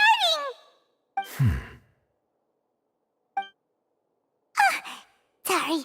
Paimon will try to stay quiet. Welcome, one and all, to the Opera Epiclese. I am the star of today's show, Linny. And over here is my sister, Lynette, who will be working as my wonderful assistant. Please, let's give her a warm welcome. Hello, everyone. I know she may seem to be a little sleepy right now, but that's just a sign that she's nervous. Whatever. Now, some of you may be thinking, two vision holders who can freely manipulate elemental powers performing magic is not true magic at all.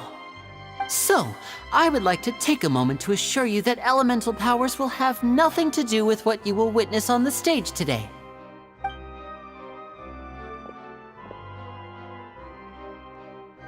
Both Lynette and myself have removed our visions for the show. That way, even the gods won't be able to help us. Oh, good point. That's what makes the show real magic. Now, without further ado, let the show begin. Lynette will now exit the stage to make some preparations. I know you might miss her, but don't worry. She'll be coming right back on stage momentarily. Perhaps in an unexpected way. I'm sure she'll be stealing the spotlight soon enough. Oh, and before I forget, there's one more thing I should say. You never know what can happen in the blink of an eye.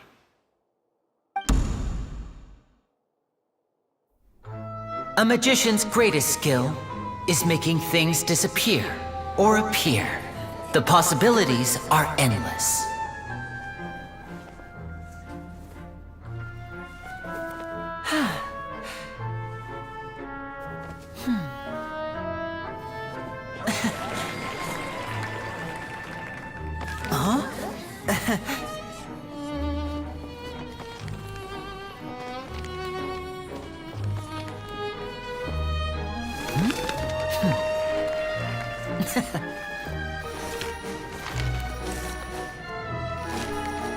But this isn't what you came for. These little tricks, you've seen them all before.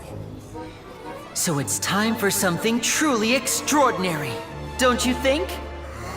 This one's a little tricky.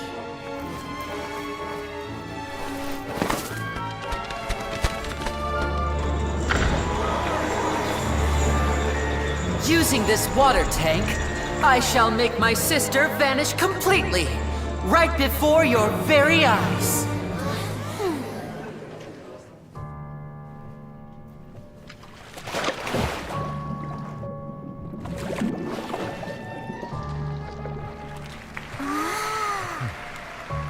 It's actually quite simple. She'll just turn into air bubbles and float right out of the top.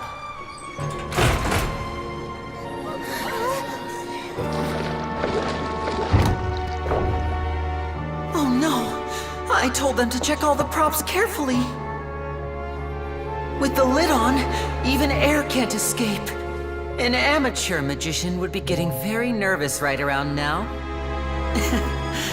Luckily, it's me on stage, so let me show you what a true virtuoso can do.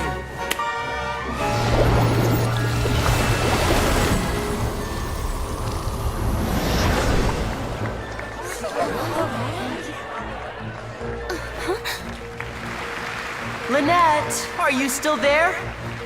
Don't go too far. We don't want to use up all our magic. Hi, I'm back. Uh-huh.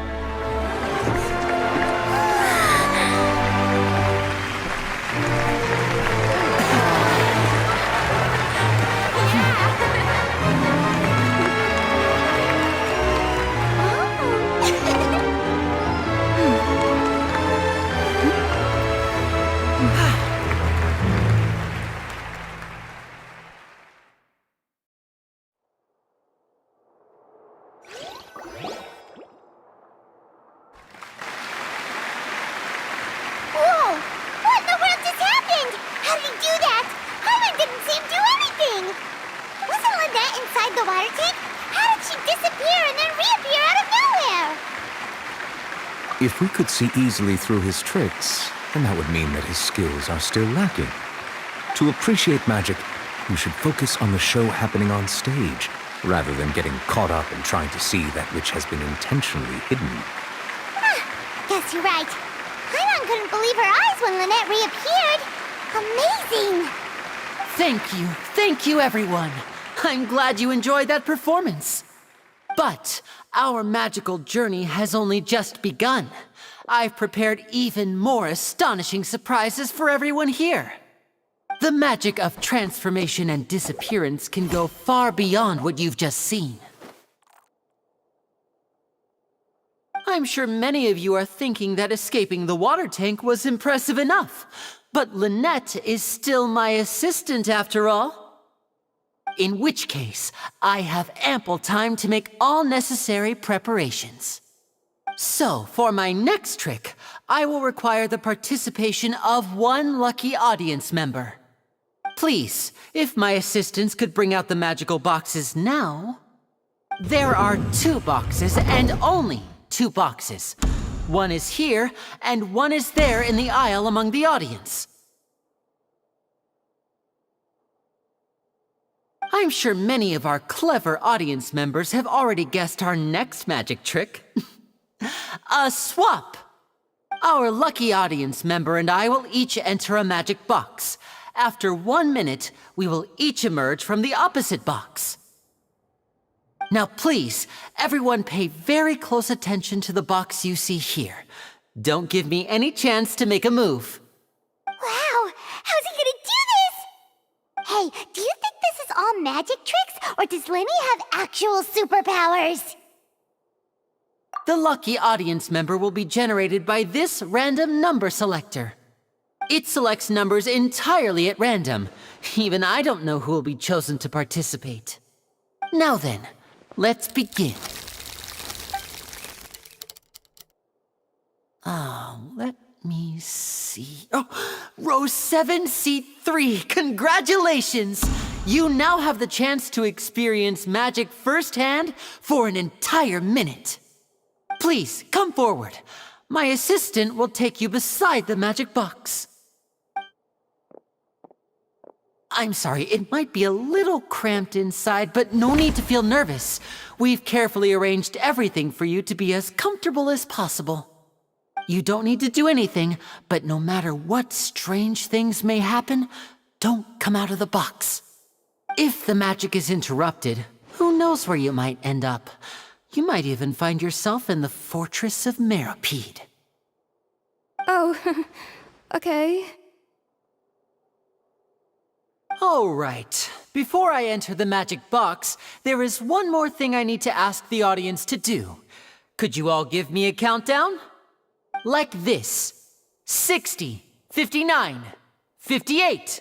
Just keep counting down. You can go a little faster or slower if you like. I won't be able to see anything in the pitch black box, so I'll be relying on your voices to know when time is up. Oh, and no tricks now. If you quickly count from 60 in just 30 seconds, then I'll be in a tough spot. Ooh! Paimon kinda wants to count faster after hearing him say that! No, that won't do. I can see it in your eyes. You still can't be trusted. Let's practice together. Come on, repeat after me. 60, 59, 58. 60, 59, 58! That's right, perfect. Keep it going. All right, I'll see you all on the other side once you've finished counting. 54, 53, 52? Huh? Why aren't you counting, Nervalet? I am counting in my head. I think things are exciting enough in here as it is. Merely a consequence of my identity and personality. Do not worry about me. Just enjoy the show. Oh, alright. You looked so serious that Paimon thought you might be feeling uncomfortable or something. 40, 39, 38! Mr. Linney, are you all right in there? Is everything ready? Yes, I'm fine. I'm just double-checking the direction of the magic. It would be a disaster if we get sent to the wrong places. For example, mid-air right above the audience. Even though he's saying that, Lenny doesn't seem nervous at all.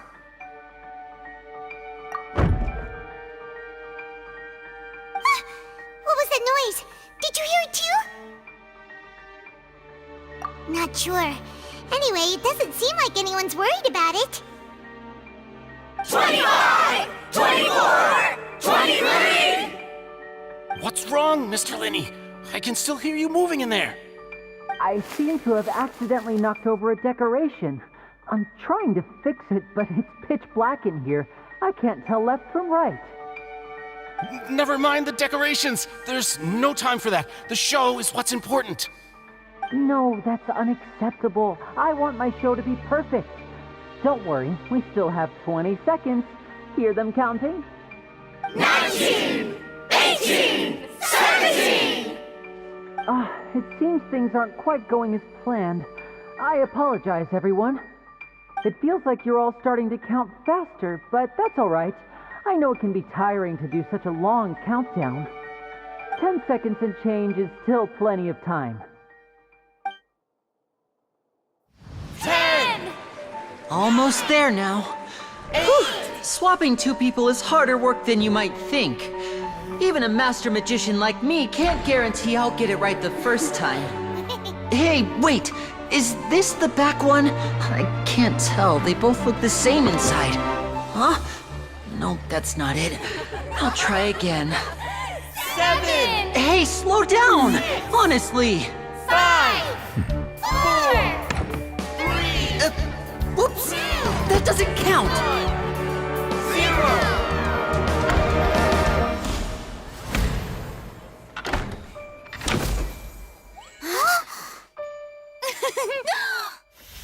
Ta-da!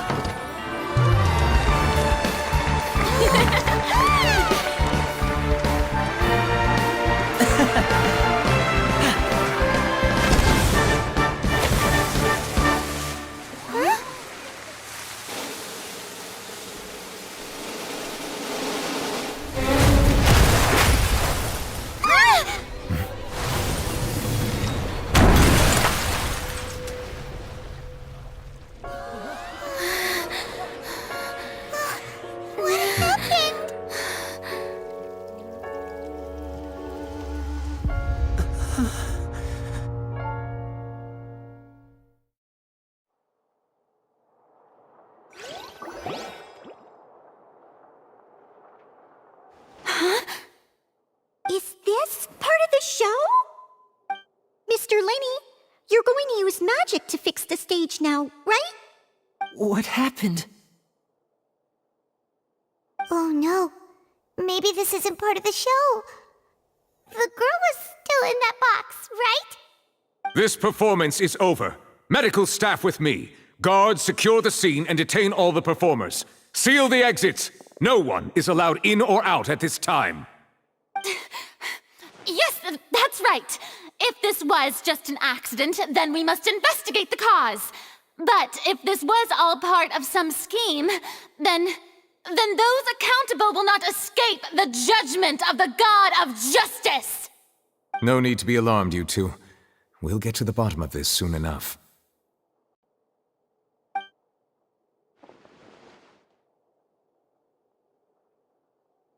Unfortunately, the person who is in the magic box has been pronounced dead. His name was Cowell, one of the assistants in Linny's magic troupe. Apparently, the fireworks on stage ignited the ropes that were suspending the water tank, which then caused the tank to fall onto the stage. As of now, we are still not sure why we found Cowell in the box, rather than the guest from the audience. And after an initial search of the area, the guards have confirmed that the girl is nowhere to be found. It appears that this incident was not merely some mishap with the performance. And there are many indications that it is connected with the case of the serial disappearances of young women. The serial disappearances case? That's the case that Charlotte mentioned before!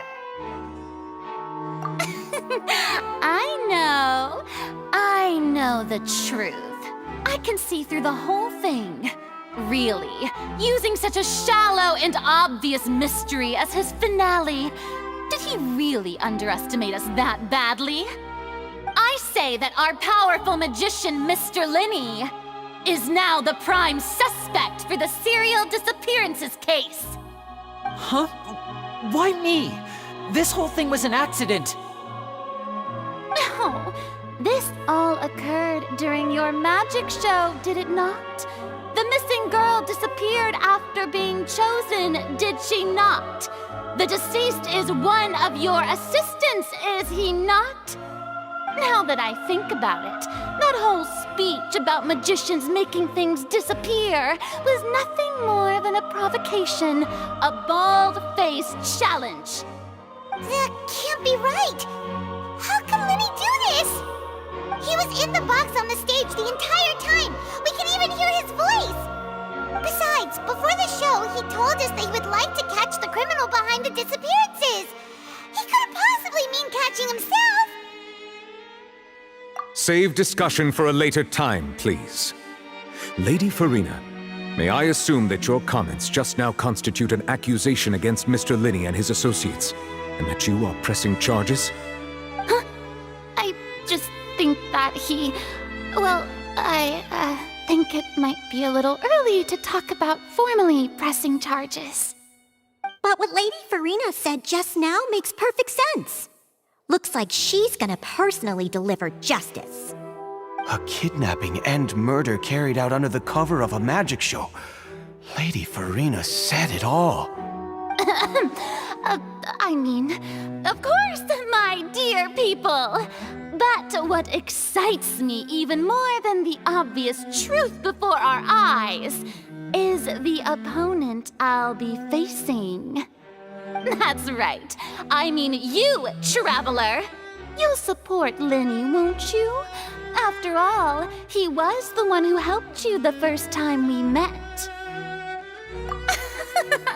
Then there's no problem at all. You know, the Traveler and I already had a duel the first time we met. But with Linny's help, our little duel ended in a draw. But draws really are the most boring possible outcome. So, no more draws. Between the two of us, there must be a clear winner and loser. And what better place to hold such a riveting showdown and decide the true victor than here, on the grandest of stages, the Opera Epiclese. Huh? It wasn't a draw. She obviously lost last time. I understand. Charges have now been pressed. and as such, a trial is in order. Well, traveler, seems Lady Farina has set you in her sights. But putting her dramatic rhetoric aside for a moment, I would like to ask you, are you willing to act as Mr. Linney's attorney and defend him in this case? Very well. The trial will be held a day from now in the Opera House. Both sides may investigate the scene to build their cases and search for the truth.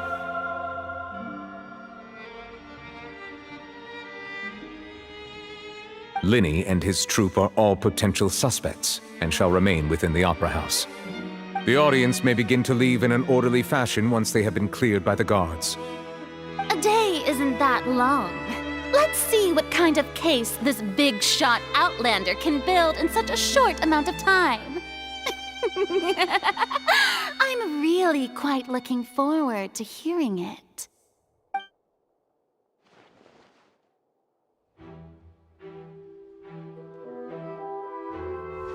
Lenny! Sorry about everything that happened just now. Were you frightened? Of course! Who wouldn't be scared after witnessing an accident like that? Yeah, I'm a little shaken up myself. How could this happen? And poor Cal. I know you already claimed that you would defend me, but now it's just us talking. Tell me, do you think I could possibly be the murderer? Good to hear. Thank you so much for trusting me. I'm sure everyone sees me as the biggest suspect at this point. But, if you ask me, the whole thing is mysteries layered upon mysteries, such that all that's left is confusion. I don't know whether what happened there on the stage was purely an accident or not, and I don't know why poor Cal was in the box.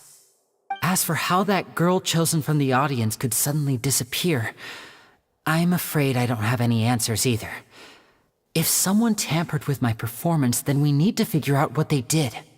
Even a skilled and knowledgeable magician like myself couldn't pull all that off in just 1 minute. Which is precisely why we need to investigate! As this book says, the impossible could not have happened. Whatever happened must have been that which is possible. Paimon bought them when we were reading at the bookshop in the city earlier. Pretty cool, huh? Don't worry, Paimon used her own savings to buy them. It wasn't from our travel funds. I think they look cute on you, Paimon. You have good taste, Lynette! That's the right attitude. Feeling depressed isn't going to help me now. I need to get back to my normal self. But with the guards watching our every move, it's going to be especially difficult for Lynette and I to prove our own innocence. Good thing you agreed to be our attorneys. Thanks for that.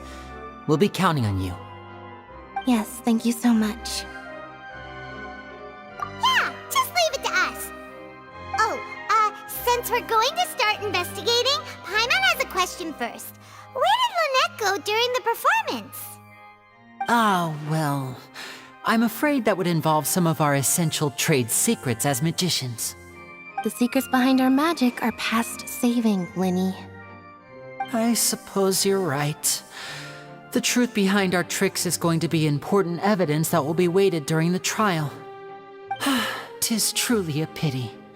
As a magician, our magic show is a work of art. We've poured countless hours and spared no effort in perfecting it. But if revealing our secrets will help you uncover the truth behind what happened, then it will be well worth it. We should go somewhere else if we're going to discuss our magic tricks. We'll go speak with the guards, and in the meantime, you can go investigate the stage and the seating areas. Alright, let's go have a look while the investigation teams are still here. Detective Paimon is on the case!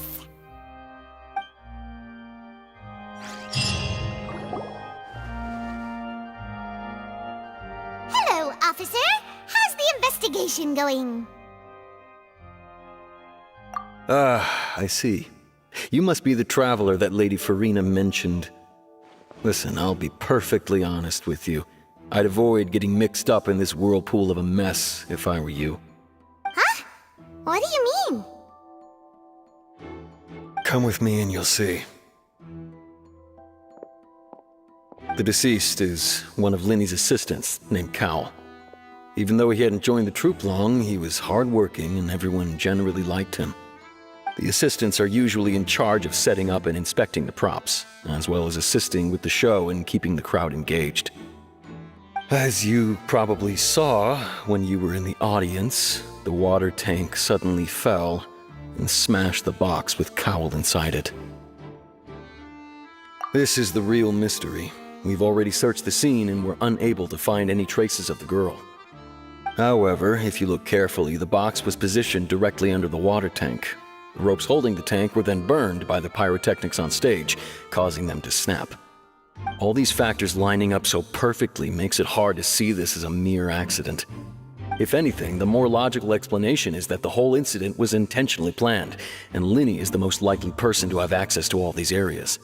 But he doesn't have a motive! Are you both good friends of his? Well, you can't say we're good friends, but we've known each other for a little while. So in just a short time, he was not only able to win your trust, but even convince you to act as his attorneys. I know there's no such thing as magic. The real trick of a magician is holding the audience in the palm of their hand. I've seen a lot of cases, and I can tell you that people are the least reliable kind of evidence. Sorry, I tend to be pretty straightforward. Just know that I'm warning you for your own good. Anyway, you may investigate the scene of the crime yourselves if you're curious. Who knows, maybe you'll be able to come up with some new evidence.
So this is the rope that broke and caused the water tank to fall.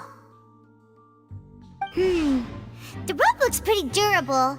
How can it be burned through so quickly by fireworks? Why are you suddenly so serious, Traveler?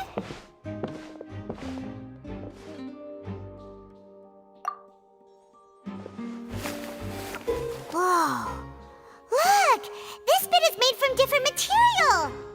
Most of it was burned away, but there's still a little bit of it left. Huh. So if a rope meant to hold something was made with that kind of material in it, then that means... Wait! Why don't you write all this down? Let's take notes!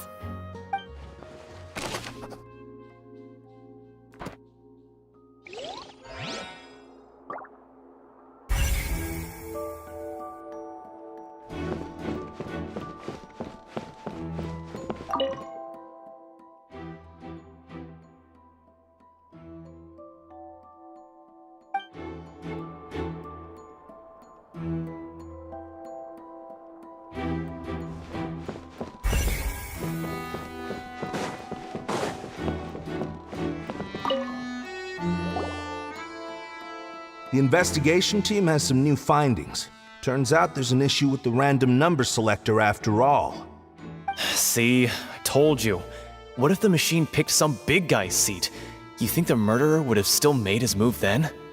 Sorry to interrupt, but we're helping Linny and Lynette with their side of the investigation. what were you saying about the number selector? There's something wrong with it? You're trying to help them? That'll be a tall order. Lenny used the machine to pick a random member of the audience during his performance, right? The lucky girl that later disappeared. Well, we thought there might be a serious problem with the machine, so we had it taken away for further inspection. It turns out that the seat number it picked wasn't random at all. The machine picks that same number every time. I'm sure you already know that you have to make a reservation in advance to get a seat, regardless of whether it's a trial or some performance. In other words, Linny knew who would be sitting where from the very beginning. That much checks out. Linny reserved our seats for us too. Bet you see why I was saying it'd be tough to make a case for Linny. Even though it's bad for Linny's case, Paimon had better write it down.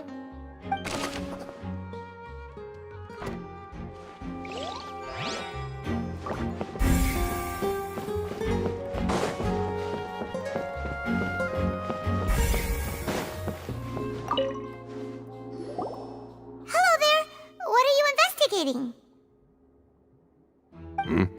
Oh, this location has also been cordoned off because the Magic Troop members are currently considered prime suspects. The investigation team is still collecting evidence. The seats were all booked in advance, so we were able to deduce the missing woman's identity by checking the guest list. Sure, it's not like this is confidential information. We will publish it later anyway when we petition the public to help us find the missing person. Her name is Halsey. She's a painter from Fontaine who's made a bit of a name for herself. Apparently, she wasn't a regular at the Opera House, but she'd been feeling some pressure with her work lately, which made her decide to come see the magic show.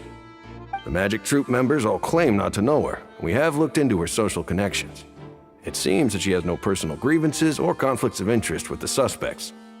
Simply put, she wasn't related to the Magic Troop at all, which matches the features of the previous serial disappearances. Were the victims of previous cases also chosen at random? That's how it seems to us, in any case. Apart from the fact that they were all young women of around the same age range, there really weren't any other connections between them. Okay then. No need to be so formal. If you do happen to see the missing girl, please be sure to contact us. It is of utmost importance that we get to the bottom of these disappearances.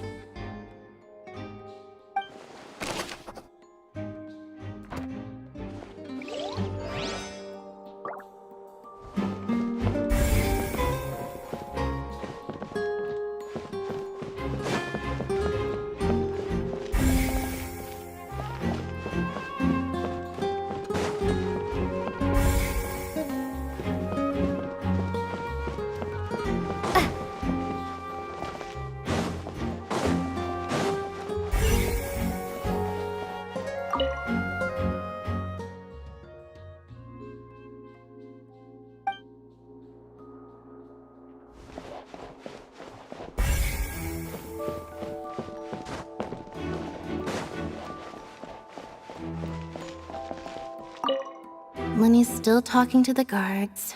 It seems he'll have a lot of explaining to do.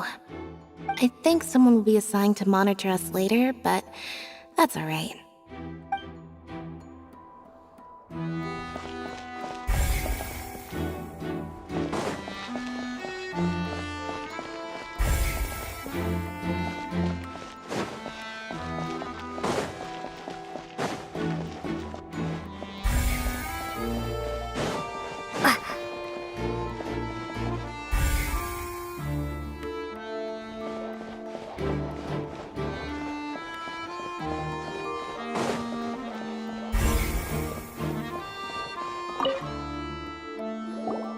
I see that you're investigating the area. Well, it just so happens that I'm interested too. If you find any new and interesting leads, be sure to share them with me, all right? We don't have too many thoughts yet. Then why don't I tell you my hypothesis first? The way I see it. And I'll start it with that loud thud. The thud? Oh, you mean the sound that happened during the countdown? Yes, exactly. It wasn't terribly loud, but I suspect that most people heard it. It's just that everyone was awaiting the results of Linny's trick with bated breath, so no one paid it much mind. But now that the incident has happened, the thud has become an important clue. That makes sense. So, what do you make of it? I'm of the opinion that it may have been the sound of Linny's accomplice, Lynette perhaps, jumping atop the water tank or something like that. And when the pyrotechnics went off, she cut the rope, sending the water tank crashing down. Wait, wasn't the noise we heard too loud for that? Perhaps the balance wasn't right, leading to a particularly rough landing. Oh, that's true. I suppose I must reconsider. That does remind Paimon, though. What was with that sound?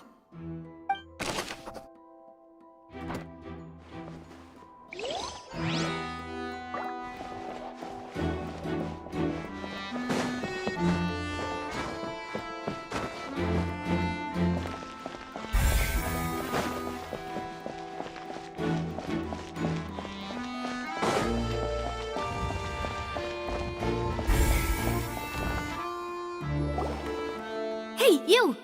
Yes, both of you! Over here! I've been keeping an eye on you for a while now. Huh? You mean us? That's right. If I'm not mistaken, you're also among those who wish to cut down the thorns and pursue the truth. No? And by the looks of it, you're not from Fontaine. Well, you're right on the more about that one, but who are you? Have you never heard of the Spina di Rosula? From mediating disputes and providing protection to solving conundrums, you name it, Spina di Rosula does it. And I, Navia, have the honor of being its renowned president. Though those who play by our rules call me boss. I'm Silver, her attendant. Pleased to meet you. And I'm Melus. Demoiselle's various daily needs and affairs are under my purview. Huh? Boss? Demoiselle? What gives with the names? Well, I am the second generation president. Malus and the others are still used to my previous title. My apologies, Demoiselle. Should you prefer, boss, I will endeavor to use that instead. No, no need. You don't have to call me boss. Just Navia is fine. Okay, if you say so. Not that we're members of Spina di Rosula anyway. All merely trifling details. Never mind. Now, back to the situation at hand. That's right. I've always kept an eye on the serial disappearance cases. My interest stems from a matter back from my father's time. Judging from the look of things, I find Linny an unlikely mastermind. Really? We think so too! That's why we're looking for clues now. But how did you come to that conclusion? Intuition, naturally. My unparalleled intuition. Farina sure was quick to point the finger at Linny without any decisive evidence whatsoever, wasn't she? But that's not uncommon for her. If you remember, the Justice had to interrupt her and ask if she was pressing charges just to keep her from getting carried away. Anyway, a trial begins the moment someone levels charges. And, of course, there was no way Farina was going to back down in that situation. Sounds more like you just don't trust the Hydro Archon. Well, what's your opinion? I must admit that she can be interesting at times, but liking her doesn't mean that I'll blindly agree with her. All right, I've answered your question. Now, it's time you answer mine. Wait a minute, did that answer count? Well, I say it does. But don't worry, you won't hear any pointless questions from me. In your opinion, do you think it's right to treat a trial like it's an opera? Well? And why would that be?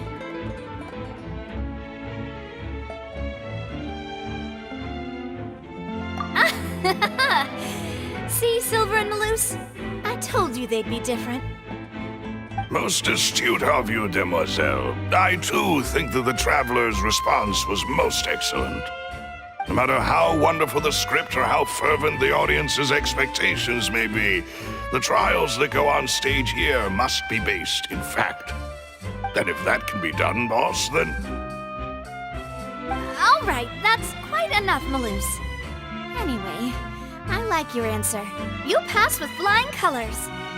Now, I need to make some preparations, following which our joint investigation shall commence. You two shall be my assistants. Wait! Since when did we become assistants? Oh, well, I can be the assistant. Sure. Or your companion, if you like. I'm really not that fussy. That's more like it. Far be it from me to brag, but I believe that Demoiselle's intuition will be instrumental in uncovering the truth. You wish to save a friend from false accusations, and we wish to unravel the disappearances. In this sense, our goals are aligned. You have a point. Huh. You're quite the talker, aren't you, mister? And what about you over there? What do you think? You seem like you've got something on your mind. I have nothing to add. Oh, alrighty then. We'll be making some preparations first. Just be sure to let us know if they start revealing Linny's tricks. Thanks!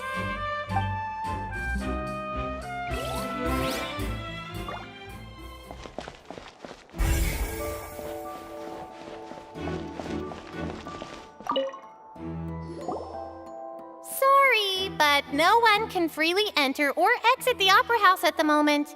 If you wish to leave, you must register your identity with us first. No, we're not leaving. We're representing Linny and Lynette as attorneys, so we're investigating the case. Were you always guarding this entrance? Yes, after the Chief Justice gave the order, everyone coming in or out must undergo a strict inspection. So, the missing girl couldn't have left from here, at least, not from that point on. I doubt there was much opportunity then, either. How can you be so sure, Well, because I was in charge of security near the entrance at that time.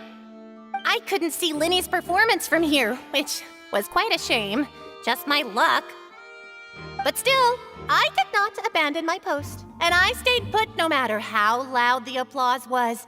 If someone had so much as even approached the door, I would have noticed it, let alone if they had tried to leave. We Melusines are good at that sort of thing, you know.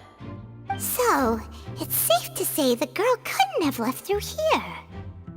Alright, thank you for your help. This will be useful info.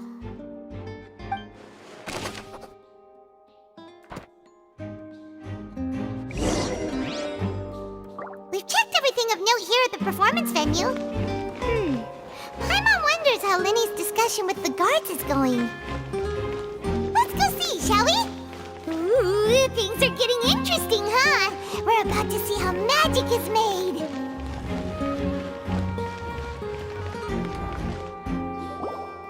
Understood. Then I will be going with you. Just so you're aware, I will be monitoring your actions and making notes as necessary. Very good. Thanks for being so agreeable. I'd pull a rose out of my hat as a gift for you if I could. You may spare the pleasantries. I'm just doing my job. You've arrived. Who's this? Me? I'm Spina di Rosula's guardian angel. If you've got a problem, I've got the firepower. Sorry, I got a little carried away there. Call me Navia. I'm a partner of theirs, and will be helping investigate this whole situation. And these are my companions. Would you mind if they join as well? Fine by me. Oh, new helpers? I would be most grateful. Well, let's just say we're tagging along. It's not every day you get to see the secrets behind magic performed on such a large scale. I appreciate your kind interest. Come with me. we'll be heading below stage. Huh? Below stage? Yes, a world of secrets is hidden beneath this magic box, prepared specifically for this switcheroo trick. But before I reveal everything, you should have a look first. Notice anything strange here?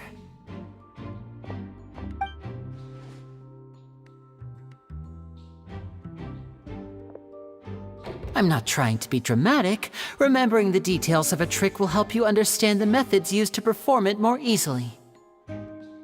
Huh. Weren't there balloons and other decorations here?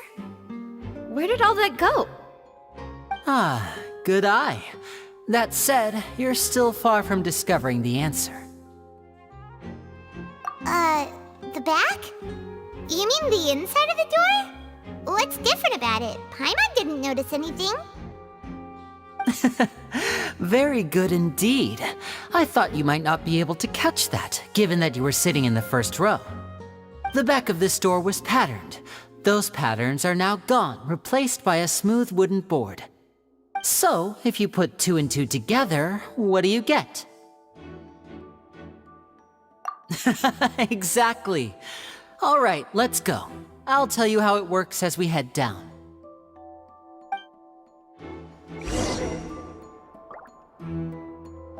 Oh, so there was a passageway under the magic box!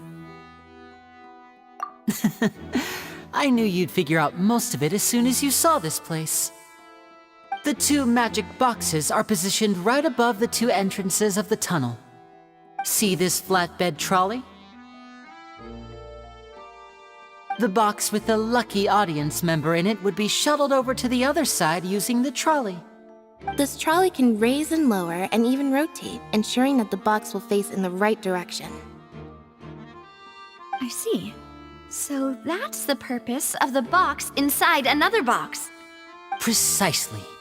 The inner box would descend after the audience member was put inside and be moved along the trolley, all while the outer box would remain on stage as if nothing had ever changed. So that's how you did it!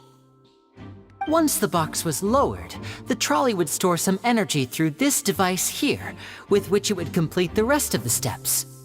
The audience member would only be able to feel some slight movements in the dark, and by the time she walked out, she would already be back on stage. Right! You were talking that whole time, and you even came out for a moment near the end! Ah, yes. A phonograph operated by Lynette was used to achieve that effect.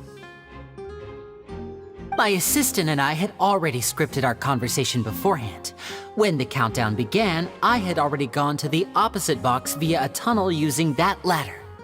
And what about Lynette? Where was she? I was in the mezzanine space in the back of the box. Oh, interesting! That's how we were able to coordinate Linny's lines with the assistant. And, by the way, I was the one who walked out of the box at the end. I mean, we are twins. All it takes is a change of clothes and no one can tell who's who. And that's my favorite part of this trick. Only Lynette and I can perform it. So that's how it all worked! Wow, every detail you revealed was more amazing than the last! Lynette would briefly walk out of the box and then go back in, jumping into the tunnel and escaping before the box on the trolley could finish ascending. And then I walk out of the other box in the audience area, and the trick would be complete. The operative word here being would. But as you saw, Cal was in the box, not our audience member. She, on the other hand, mysteriously vanished. We really don't know how that happened. If not for that interlude, this would have been an astonishing trick. I probably never would have figured out how you pulled it off. And yet, to think that someone was able to use this magic trick to commit a crime. Could we have a look around? I think we can come up with some more leads.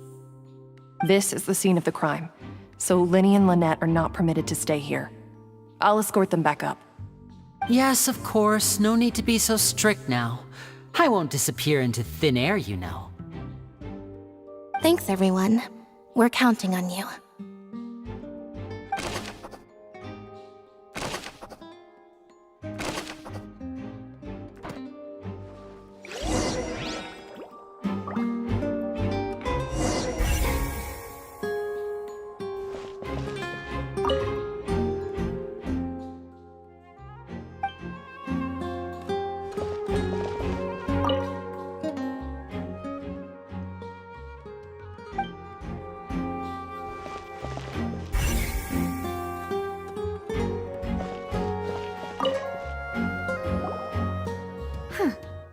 What's this?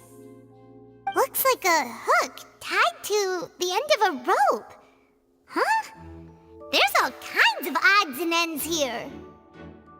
Perhaps it was a prop for a different trick.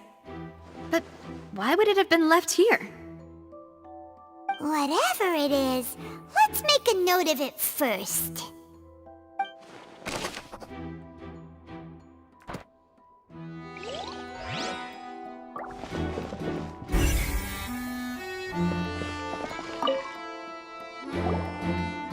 The floor is wet. Please be careful not to slip.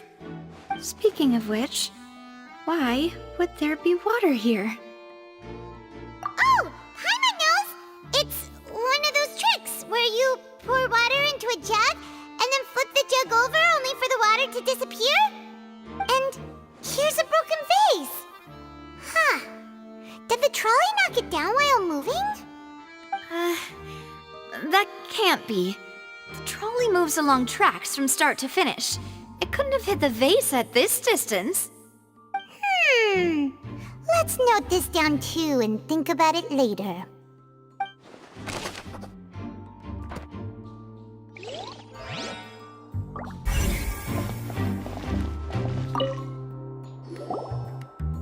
Oh, these are the clothes that the lady chosen from the audience was wearing, right? Her clothes are here, but she's nowhere to be found. Right.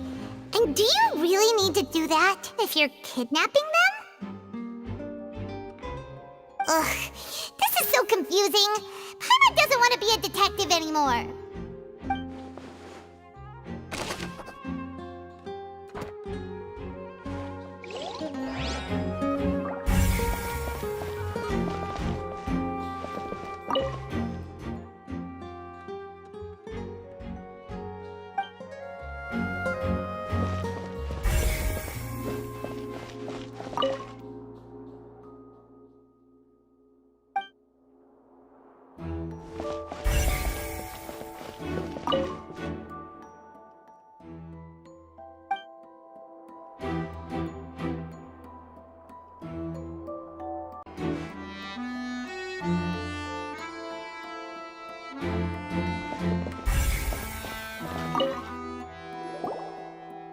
What is this place? It seems someone could fit through here. Huh. Could this have been the suspect's escape route? Alone, perhaps. But if they had to pull another person with them, the space would be too narrow. But there are no other ways in or out of here. Oh, you're right! Let Paimon write that down.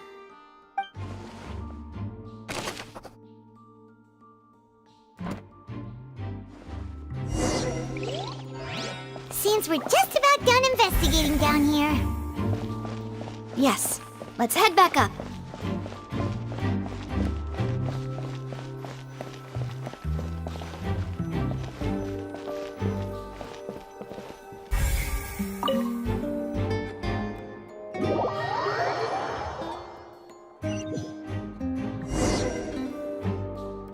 Well, we've ascertained the state of the crime scene. Let's find a place to sort out our findings once Malus returns. Seems to me that there are several things that don't add up here. Apologies for the wait, demoiselle. So, what did the guards say? Did the criminal escape through the vent? They believe the odds of that are very low, since the vent leads to the Opera House's basement. The guards have checked the area carefully. No one left through the basement during the performance or after the incident, and no one was found hiding there. So the tunnel's become like a secret chamber then! You know, like the kind you usually see in novels. The plot thickens. Halsey's disappearance and Cowell's death are both quite inexplicable. No wonder Farina was so confident in her accusation. All the current evidence points toward Linny and Lynette. In other words, the charges are very likely to be upheld unless we make some considerable progress. Charges and then trial. So if the charges are upheld, they'll announce a sentence? That's right. This is how a trial goes in the Opera House. During the proceedings, the Chief Justice and the oratrice will hear statements from both sides. That's right. This is how indemnitium is produced. The statements from both sides, the defenses from attorneys, witness testimonies, and even the audience's emotions will all be projected on the oratrice. To put it simply, it's as if the oratrice has its own will and is a judge in its own right. This also precludes any kind of favoritism on the part of the Chief Justice. And not that this has ever happened anyway. Once both sides have finished speaking, the Chief Justice will make his final decision. This, too, will be used by the oratrice as a reference. Then, finally, the oratrice will be consulted by officials. The result it returns is the will of justice itself. Huh? So that machine is the one that actually decides? Paimon thought Novelet called the shots. In practice, there is very little difference. Both have always come to the same judgment, which is why people have great faith in the Chief Justice. Ah, yes, the guards also asked me to convey that none of us will be allowed to leave this place before the trial. Huh? Why? Because we've chosen to act as the twins' proxies. That makes us persons related to the case. They're concerned that we might be colluding with outside parties, or that we might find outside help to disrupt the case. And even if that were not so, it could prove problematic if we happen to spread key information about the case ahead of time. I'm ready to break out at any time. Whoa, whoa! There's no need for that! Paimon thinks they have a point. That said, are they providing food? Of course. I just hope you don't mind the lack of options. I'm afraid that catering to all tastes is not in the cards, nor is any guarantee of balanced nutrition. In that case, let's just sort out our findings together here. Pity. I was hoping to take you to try some of Fontaine's famous desserts, too. I mean, what better way to properly think through our findings than over some tea and sweets? Huh. Breaking out suddenly doesn't seem like such a bad idea after all. Just kidding, just kidding. Paimon will still do her best, even if there are no snacks. What do you mean, no snacks? Of course we'll have snacks. If we cannot buy some, then we'll simply make some. Huh? Here? But how? Understood, Demoiselle. Everyone, please come with me.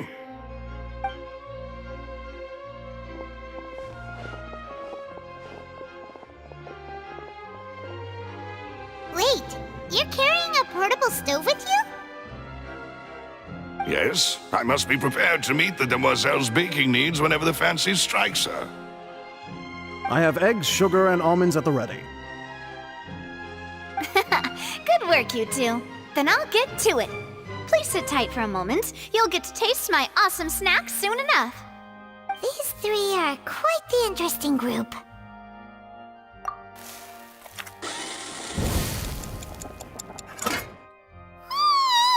And Paimon thought it smelled good while it was still in the oven! Oh, it's even better now. Paimon can't stop drooling. From the way you had these two guys carrying all that stuff around, Paimon thought you'd have them do more during the baking process. But you ended up doing the entire thing by yourself! Beating the egg whites, grinding almonds, everything! I was applauding. And I was giving encouraging smiles. Paimon was just thinking, aren't you worried about getting your fancy dress dirty beating egg whites and baking like this? Well, I don't think it's carved in stone anywhere that fancy ladies can only read books, sip tea, ride horses, and play the piano. I just really enjoy making snacks. Don't underestimate beating egg whites, by the way. It's a real arm workout. You also need to beat them to just the right consistency, or your macarons will crack. Anyway, give these a try, fresh out of the oven. There's 3 for each of us. Only 3? Well, eating too many sweet treats might send all that sugar to your head. You wouldn't be able to think clearly about the case on a sugar rush, would you? Tea is ready to be served as well. This is Demoiselle's favorite, strong black tea with a floral fragrance that clears the mind and lifts the spirit. No need for concern. I'm merely doing as I should.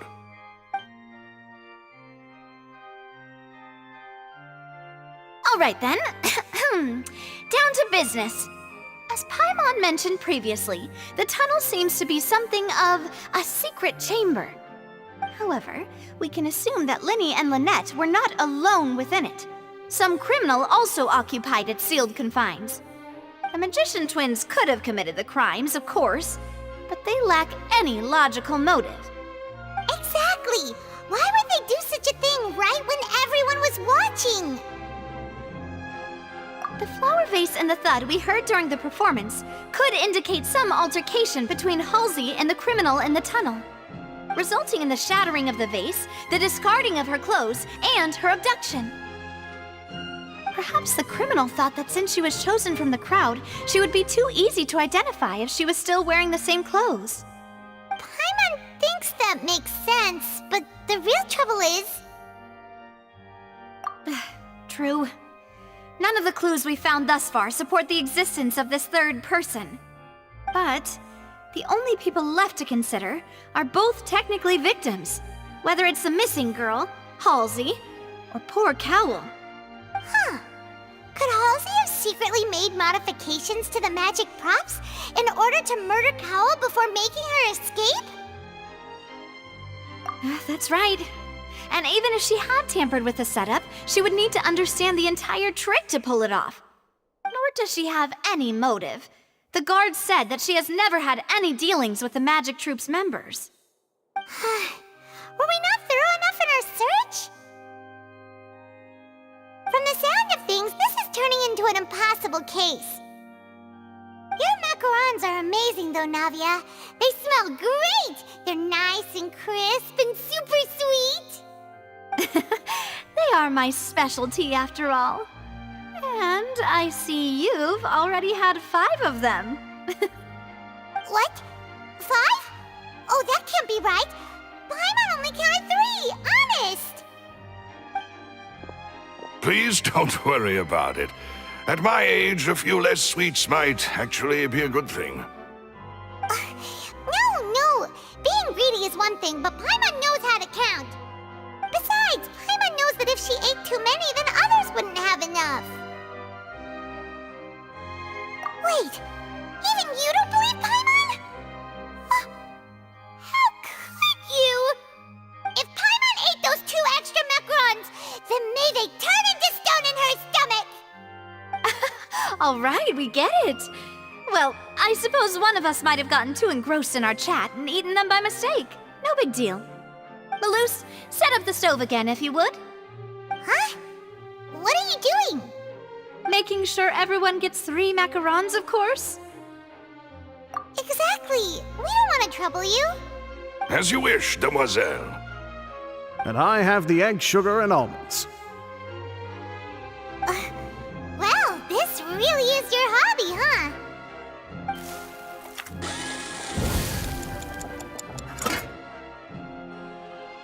Well, that's it for snack time. I'm going to have another look around the area.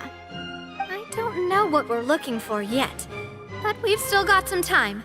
As attorneys, I suggest the 2 of you think the case over again. It would be awkward if you got all tongue-tied on stage during the trial. All right, thanks for your help and for the snacks. It was nothing. A small task for the Spina di Rosula. Silver, Maloose, it's time to go. I'll be back if I find anything new.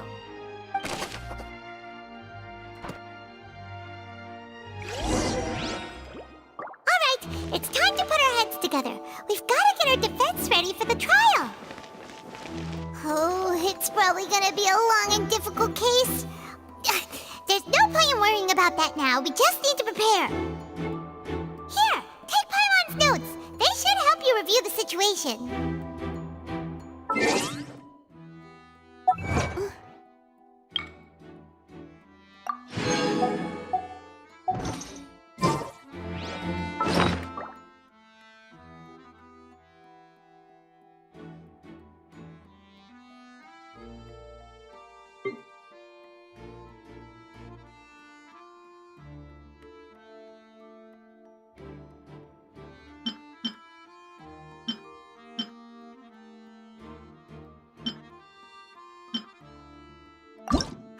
whoever the murderer was, they must have made preparations well beforehand.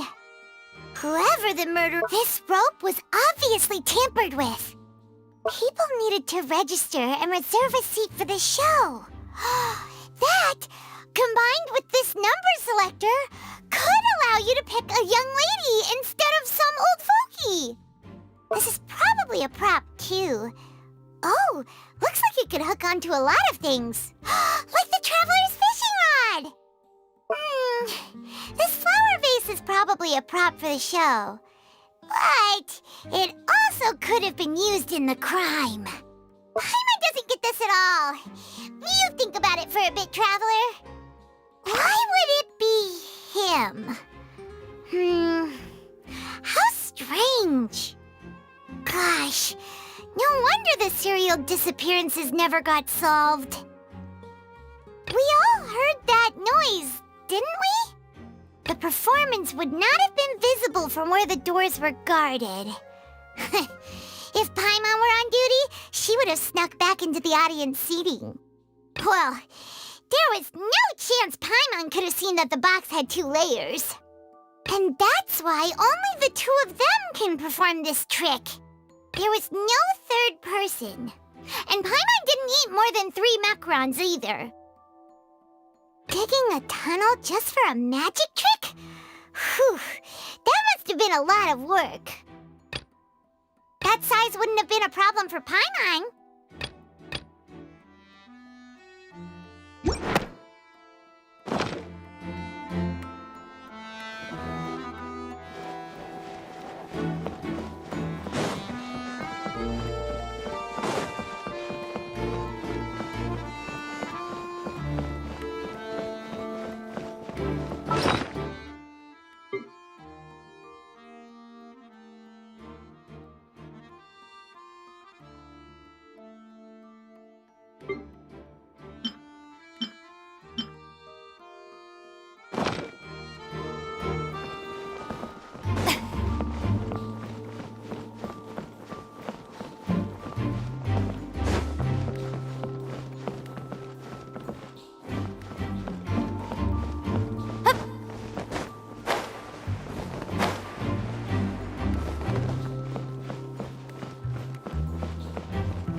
Could it be that I didn't see it happen?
Isn't there anything...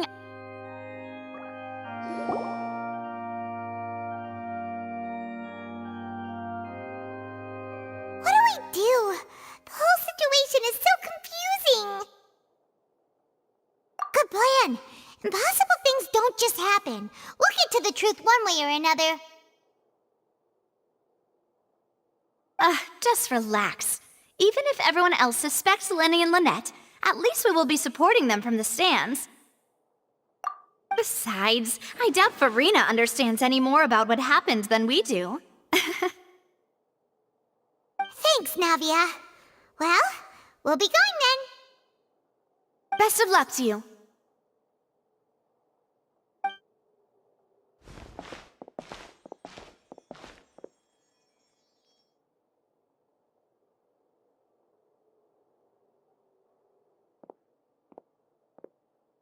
Finally, you're back. Well, how did your investigation go? To be honest, you might be disappointed. No. We're already very grateful that you were willing to help. Well now, don't don't you all look disappointed? Don't tell me that your investigation came up empty-handed. That was to be expected, of course. The guilty can never produce proof of their innocence. But don't let that stop you. I shall be terribly disappointed should you, my most anticipated foe, concede so easily. Since both parties are present, I declare that the trial regarding the magic show incident is now in session. Firstly, in order for the audience to understand the causes and results of the incident, could we please have Mr. Linney explain the trick? Yes, of course. I will explain while Lynette demonstrates on stage. All the necessary items have been prepared.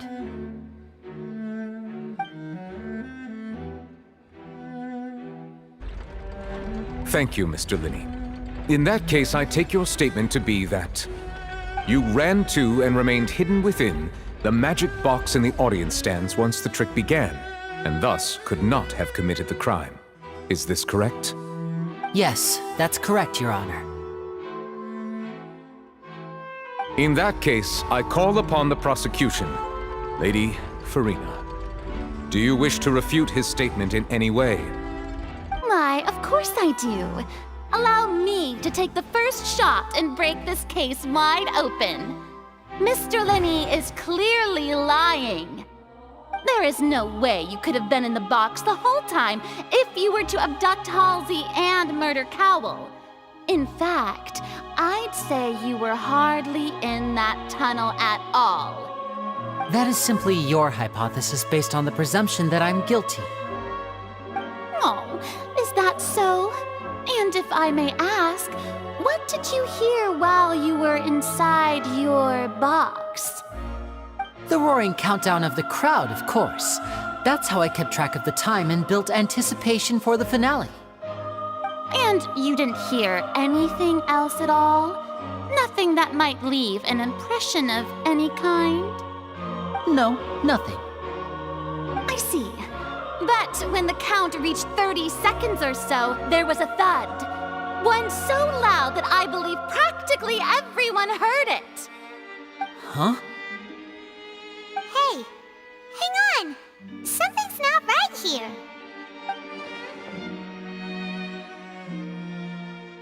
Yeah, I'm sure he could have heard a noise that loud from inside the box.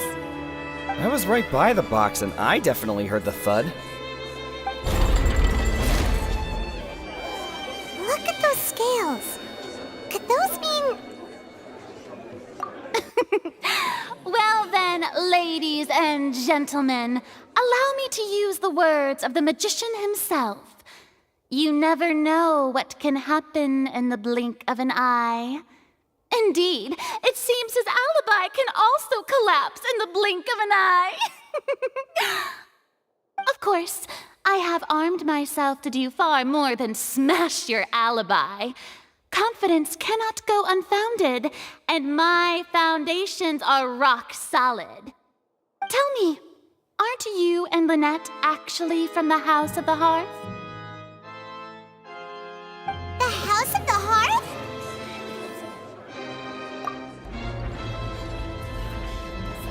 No wonder they did something like this. So the serial disappearances were the Fatui's doing. Now it all makes sense. I've got a feeling that what happened on stage probably wasn't just an accident. That's irrelevant. Our identities have nothing to do with what happened. Indeed. Then perhaps you could tell us everything that happened during that 1 minute. Your first priority is to prove yourself innocent, after all. I'm sure there is little that needs to be kept secret now. Unless your script already has holes in it. The Outlander is speechless. My, oh my, don't they look flabbergasted? Now comes the infighting and discord, I suppose. This was almost too easy. Oh, good thing I made all those preparations. Seems the all-nighter I pulled last night is really paying off.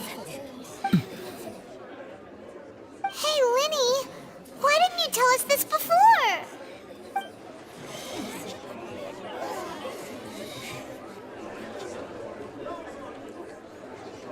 Order! Order! Mr. Linney, allow me to re-establish the facts.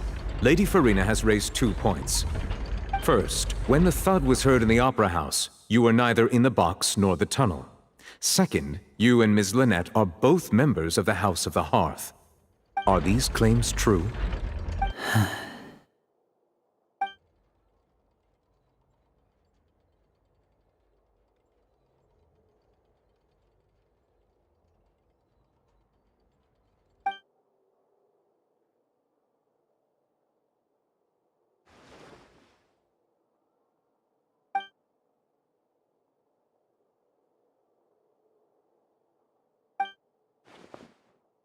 Please answer my question, Mr. Linney.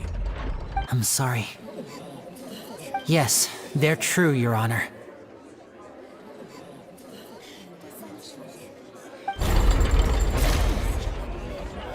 I knew it! Well, that's it. We might as well move on to the sentencing already.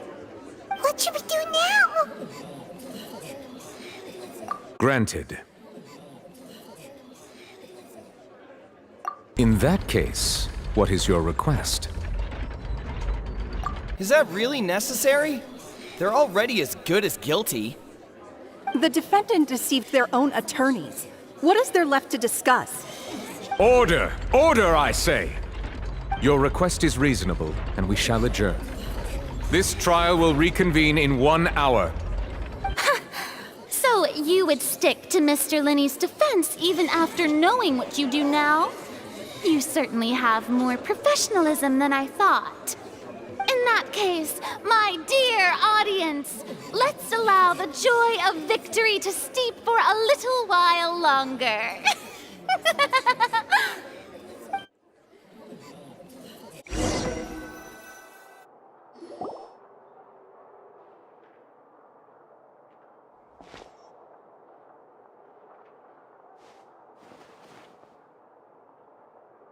Well, this is awkward.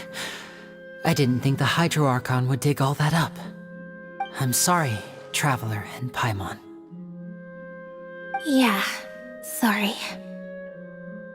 Paimon doesn't know where to start. We trusted you two. We based our entire reasoning on the assumption that you weren't bad guys. Not to set the wrong tone or anything, but Paimon's really mad! I'm very sorry. I know you're angry, and reasonably so, but please, let me explain. I know you've clashed with the Fatui several times before. I wouldn't be surprised if just hearing the word is enough to make you upset. But our organization is very, very large, and the Harbingers have very different personalities and goals. Right now, we want to save people. As many as we can. That's right. I'm sure we're on the same page when it comes to this nation and the disaster that its people might face. I knew if it weren't for our respective identities, we could become good friends. That's why I didn't wish to flat out lie to you, but chose to hide some details instead. The truth is very important, but being completely transparent about everything would see us spending more effort than we need to. Right. So, you be the judge. Heck, if I were you, I fear that I'd even struggle to trust me at this point. You met a Fatus who works as a magician, a trickster by trade. All by coincidence, too. But still, I'm asking you to trust me. I am no criminal. At least, not in this case. Sorry. Please forgive us. Well, you both say that, but... Right, let's hear your answer first, and no lies now! Of course. I'll answer any question you ask. We've been trying to find out how the Oratrice operates. We want to know why it has a consciousness. Why can it deliver sentences accurately? During our investigations, we learned that the machine's core is beneath it. From that moment on, Lynette and I have been designing this box swap trick, with the objective of getting close to the core. Is that why you needed a whole minute? That's right. In truth, the audience would take about 75 seconds to count down from 60, while I would only need 15 to get to the opposite box. So, after jumping into the tunnel, I accessed the Opera House basement via the vent, and went to investigate the room in which the core is stored. That air vent was created during the construction of the tunnel specifically to execute this step. Well, nothing.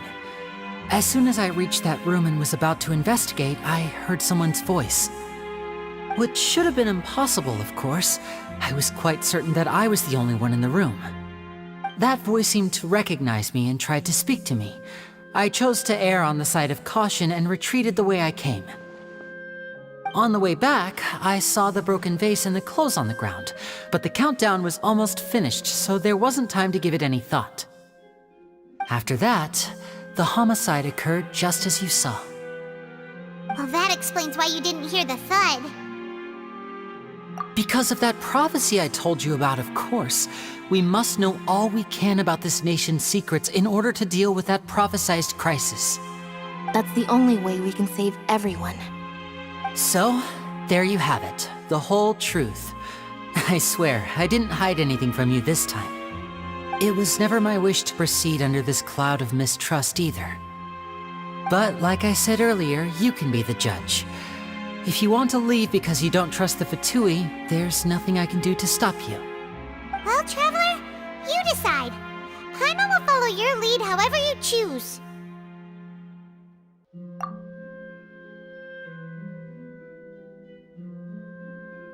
Okay, thank you. Thanks for giving us a chance. The current problem is that the scales are tipped pretty badly against you two. If we want to refute the Hydro Archon's accusations, we're gonna need a seriously watertight defense. Huh? Oh, Paimon thinks she gets what you mean.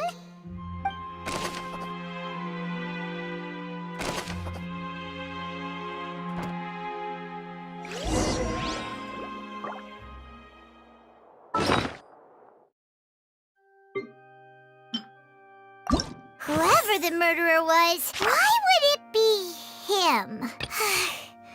Paimon hopes he's telling the truth. Doesn't seem likely that anyone could have been there.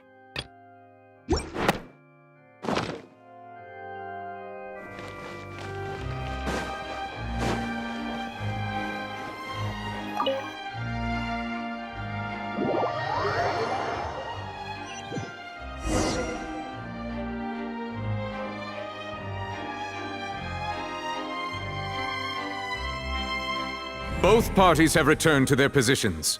Let us continue the trial. When last we left off, Mr. Linney acknowledged the new evidence presented by Lady Farina as fact. Therefore, Lady Farina may continue stating her reconstruction of the events. That took long enough. Now then, if everyone would lend me their attention. At this stage, let's revisit that scene from Linney's perspective.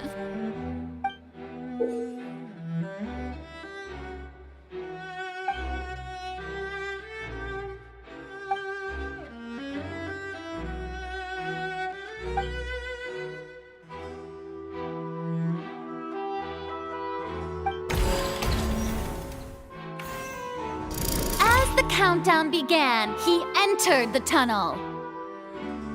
When the flatbed trolley passed, he opened the box and got into an altercation with Halsey, which caused the loud thud. He did not realize that this sound could be heard by everyone in the Opera House, which is why he claimed earlier that he could not hear the sound. Finally, he used the vase to knock her out, before making her change clothes to prevent others from recognizing her. At this time, Cowell arrived in the tunnel, having heard that strange noise, and caught Linney red-handed. So Linney proceeded to knock him out too before stuffing him into that box. Afterward, Linney passed the unconscious Halsey to his accomplice through the magic box in the audience stands, before operating the devices such that Cowell's death would be ruled an accident. And there you have it. That's the truth behind what happened. Does the defendant's side have any objections to Lady Farina's description of the events? The key to refuting Lady Farina is the order of events. What Linny experienced and what he saw.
According to Linny, he left via the vent after entering the tunnel.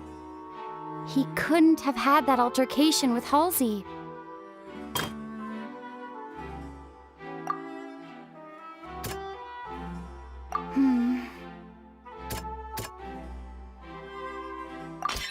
Linny went to the room that contains the Oratrice's core. This is the actual truth.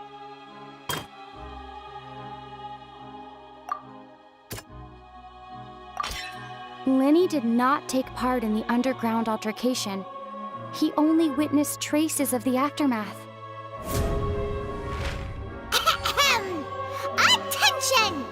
Ace Detective Paimon has something to say! When the countdown started, Linny did indeed go into the tunnel. But he immediately used a vent to access the Opera House basement, which is where the underground core of the Oratrice is stored. Once he reached that area, he heard a voice in what should have been an empty room. Since he felt something was amiss, he returned immediately. The crime scene had already developed by the time he reached the tunnel again, and in order to complete the magic trick, he did not remain there for any length of time. Finally, he reached the surface, and that was when the accident happened from his point of view. Therefore, he's innocent!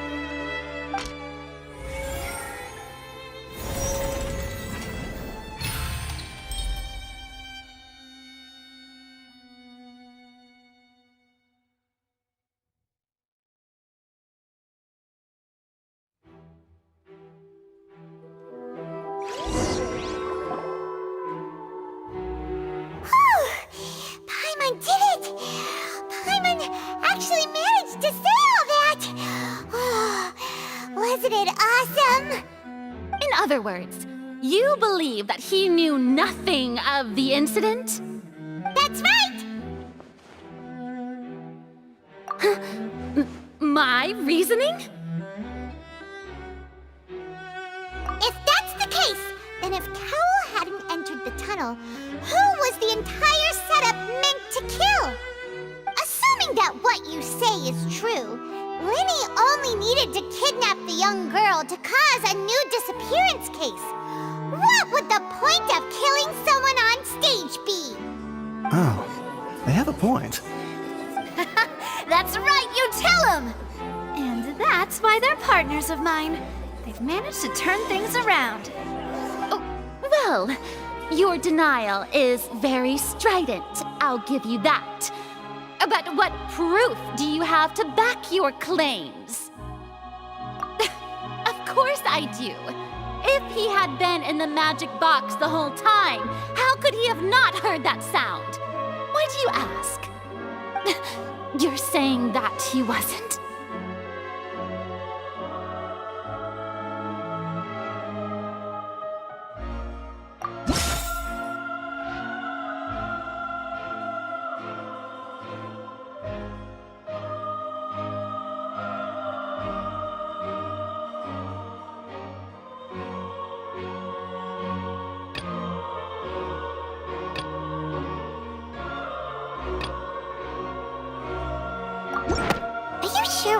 need to give this more thought. Paimon thinks they're...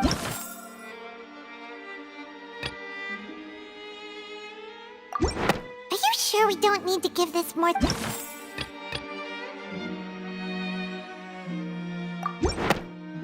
That's right! Lenny wasn't in the box or in the tunnel. That's why he didn't hear anything strange during the performance. This means that when the crime happened, Lenny had already entered the basement via the vent. The same clue you used to disprove his alibi has now become the best proof!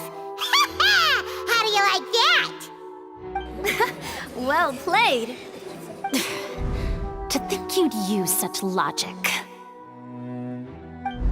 Well then, if it wasn't Linny who committed the crimes, then who was it?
Could there have been a third person involved?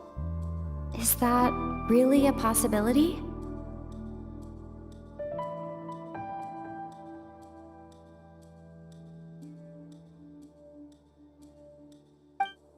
The deceased's name is Cowell, Linny's assistant. He would have been able to tamper with the equipment. Halsey is the missing person and an ordinary audience member. Or did she have her own scheme all along?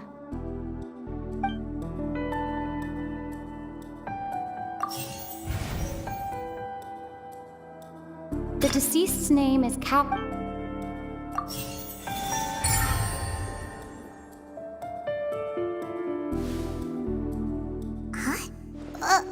That can't be right. Are you serious? The killer was, in fact, Cowell, the deceased! Oh, is that so? How interesting! Let's hear your reasoning then. What I must do next is recreate the truth. What Cowell did, and how he went from would-be perpetrator to victim.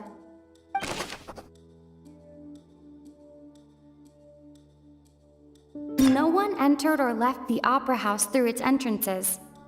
So, where would the criminal have wanted to take Halsey? The deceased's name is Cowell, Linny's assistant. Halsey's clothing was in the tunnel. So, there must have been some fear that she would attract attention. The sound we heard may have come from a clash between the missing Halsey and the criminal. Linny was not in the tunnel at that moment, which gave our criminal ample time. It would have been tough for both people to fit into that vent. They would likely have bumped into Linny as well.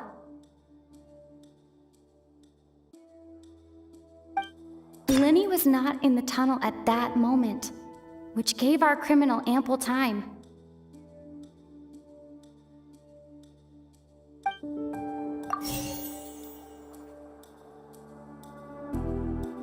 The sound we heard may have come from a clash, but it would have been tough for both people to... The deceased's name is Cowell. No one entered or left the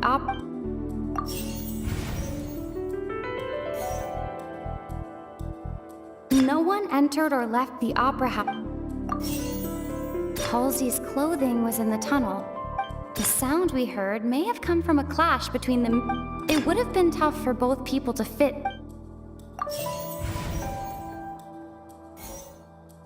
Halsey's clothing was in the tunnel. The sound we heard may have come from a clash between the missing Halsey and the criminal. Halsey's clothing was in the tunnel.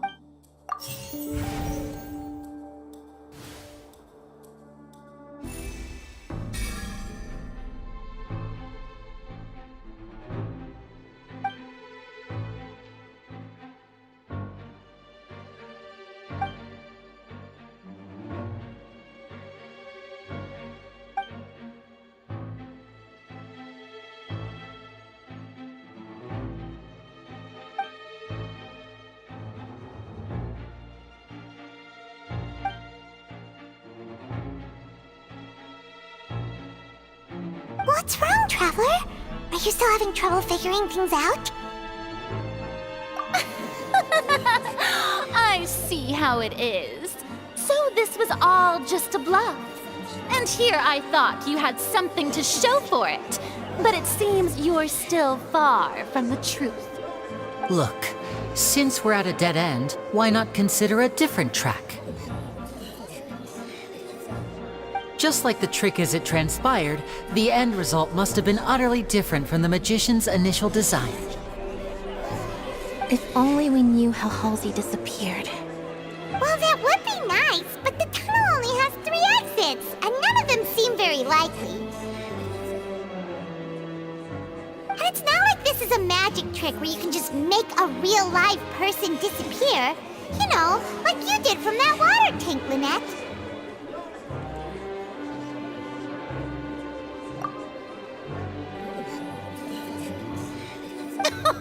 Excuse my interruption, dear opponents, but do you not see that the crowd is growing impatient?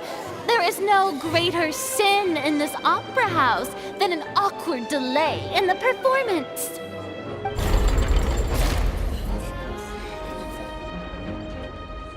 If the defense is unable to make further effective arguments, we will move on to the next stage of the trial.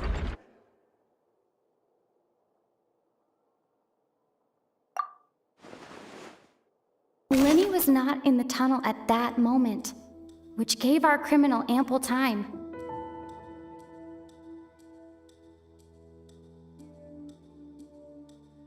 The sound we heard may have come from a clash between the missing Halsey and the criminal. The deceased's name is Cowell, Lenny's assistant. He would have been able to tamper with the equipment.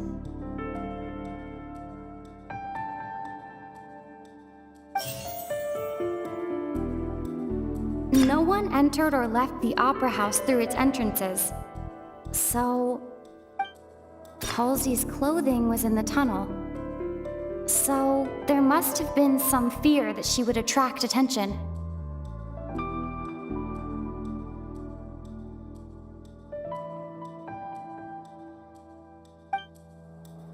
It would have been tough for both people to fit into that vent. They would likely have bumped into Linnea's. The vase was not broken by chance. It was used to cover important evidence. The water. No one entered or left the opera house through its entrances. Halsey's clothing was in the tunnel. So, there must have been some fear that she would attract attention. It would have been tough for both people to fit into that vent. They would likely have The vase was not broken by chance.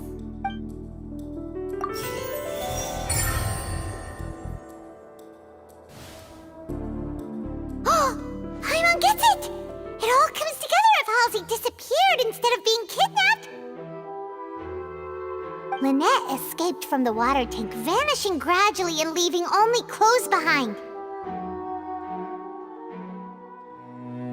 If there's a similar method where a person could be transformed into water... Oh, just a moment, please. I do hope you know how preposterous you sound at the moment. How How could a person ever be transformed into water? This is reality we're talking about here, not some magic trick. Must we really? I should think that of anyone. Your friend Linny already knows this truth very well. Magic tricks are ultimately just illusions and misdirection. But Halsey's disappearance is very real. We're talking about two completely different things. Even so, I trust the Traveler's judgment. The truth must be out there somewhere. Perhaps some new line of reasoning may open if we try to gather all the focal points that don't make sense. Since Cal was the deceased, we haven't placed much attention on him. But given that we aren't making much progress with the case, it wouldn't hurt to have a look at his belongings, would it? People really do come up with all sorts of harebrained schemes when at the end of their rope. The way I see it, your suggestion that we broaden the scope of our investigation is nothing but a tactic for stalling the trial. Nevertheless, I believe that this is a reasonable request on the part of an attorney. Since the trial does indeed appear to be at an impasse, I believe that additional evidence may help us make more progress. Guards, please step into the lounge and examine the personal effects of the deceased Cowell.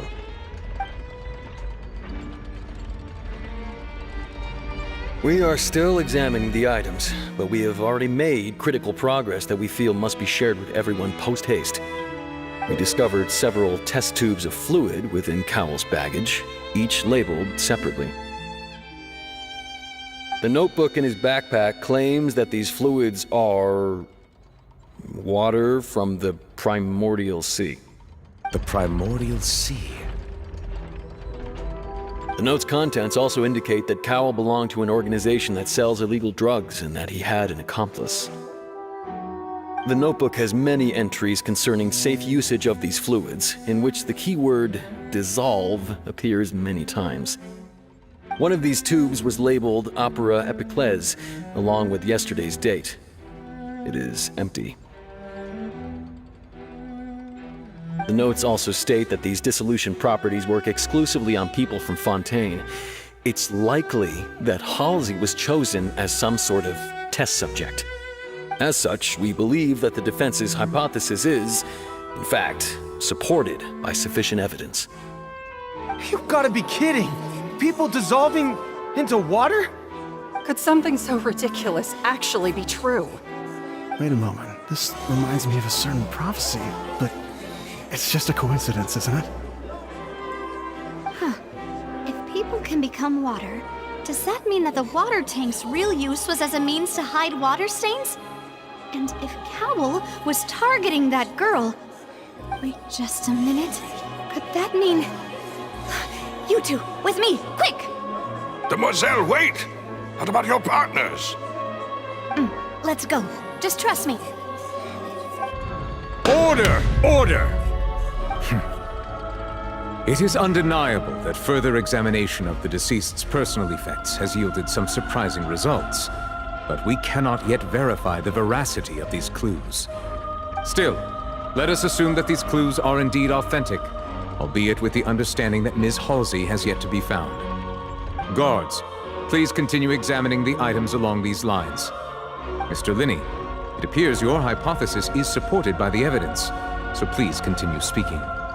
Of course. Thank you, Your Honor.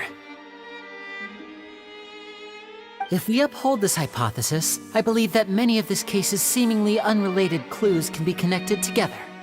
Right! Like the metal hook! That one didn't make sense at all. Let's think about this.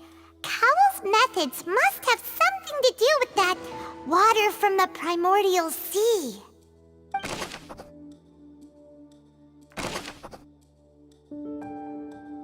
The deceased's name is Cowell, Linny's assistant.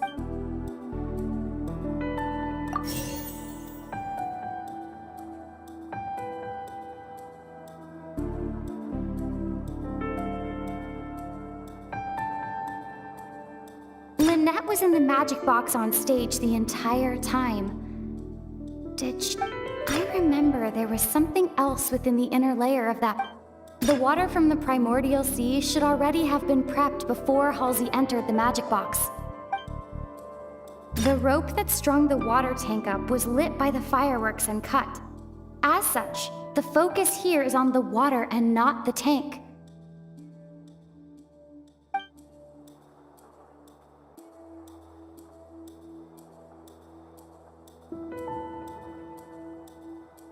The water from the primordial sea should already have been prepped before Halsey entered the magic box.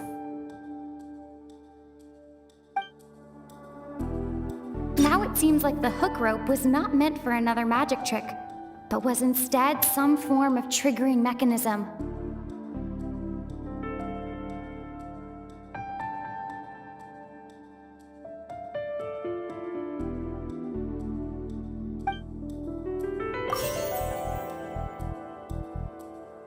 The water from the primordial sea should already have been prepped. Lynette was in the magic box on... I remember there was something else within the inner layer of that box. The water from the primordial sea...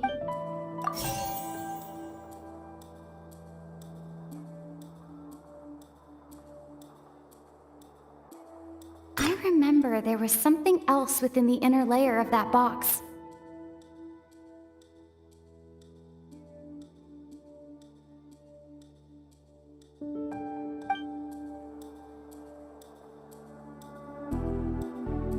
The rope that strung the water tank up was lit by the fireworks and cut. As such, the focus here is on the water.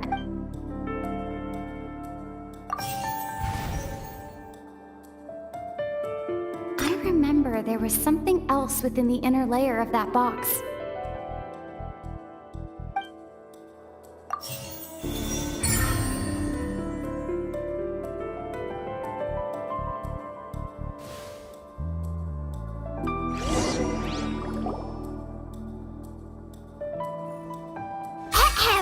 It's Ace Detective Paimon's time to shine again!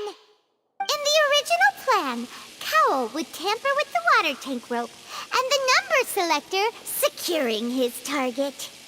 When the magic box containing Halsey was lowered, the metal hook would retract gradually and pierce the balloon at the top of the box. When the balloon attached to the box popped, the water from the primordial seed inside it would pour down and dissolve Halsey. Afterward, Cowl would enter the tunnel and break the flower vase to conceal the water inside the tunnel, with the remaining evidence being covered up by the water tank on stage. But he encountered something unexpected in the tunnel and wound up being fatally hit by the same water tank he meant to use to cover his tracks. Huh. That does make sense.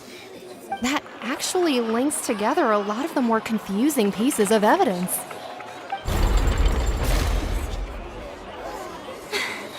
Oh dear, what do I do? Even I think they sound convincing now. Have I falsely accused an innocent person? What a humiliation. Now, it seems like the only point of contention remaining is the exact circumstances that led to Cowl's death. His notes mentioned he had an accomplice who could be related to the situation. On that note, the guards have just contacted me indicating that they uncovered new evidence. I shall now invite him on stage to share it with us. Thank you, Your Honor. We were just inspecting the luggage of the other people involved in this case. And we found an identical sample of the water from the primordial sea among Linny's personal effects. What? That can't be. Oh, I see. Well, how wonderfully comedic to have your own counterattack only to come back and wound you. Does this not clear all doubt? My dear citizens, my loyal audience, allow me to present my reasoning and bring this performance to a swift close. Linny did not need to take part in the dissolution of the young woman at all. Indeed, he did leave the scene via the vent. Having made modifications to the props beforehand, his accomplice Cowell then caused Halsey to vanish using the water from the primordial sea. But upon his return, in cruel avarice, Linny desired sole credit and prepared to do away with his partner in crime. Ultimately, he knocked Cowell out, and the tool meant to cover the crime up also became a murder weapon. Now, as much as I regret having come to such a viciously straightforward conclusion, it does seem that the famed Fatui is quite the cold-blooded and ruthless organization.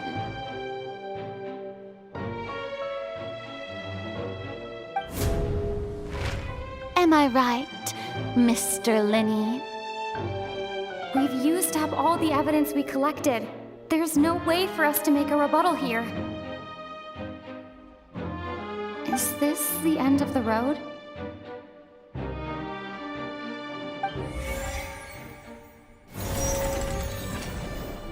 Oh no! Paimon can't think of anything either. It doesn't look like there's any way around this. Seems using the water as new evidence was too good a move. Why did this have to happen now? I think we've all seen enough now, and we have ample witnesses to my flawless reasoning. I believe this is indeed the finale! Now then, my good, noble Chief Justice, should we not, in your view, move... Excuse me, everyone, but I must interject! Miss, I must ask you not to shout, and to respect the ongoing legal proceedings. Oh, come on, don't be hasty. I have a good reason for interrupting, you know. Now, would anyone here like to take a little break from all this debate and see a little magic? I'll show you an amazing trick, one that can bring a young woman who has disappeared back in the flesh, right before your very eyes. Please, do the honors, Mr. Linny, if you would be so kind. What in the world is she saying? No offense, miss, but miracles like that are beyond my scope as a magician.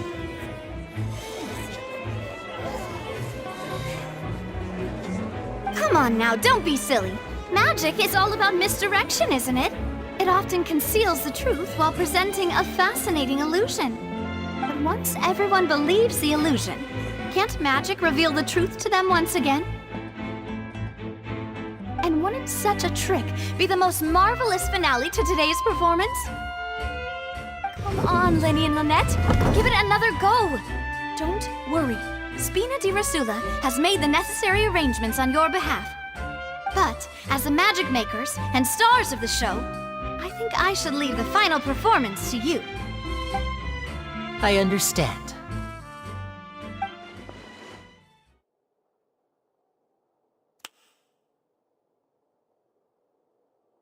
And voila!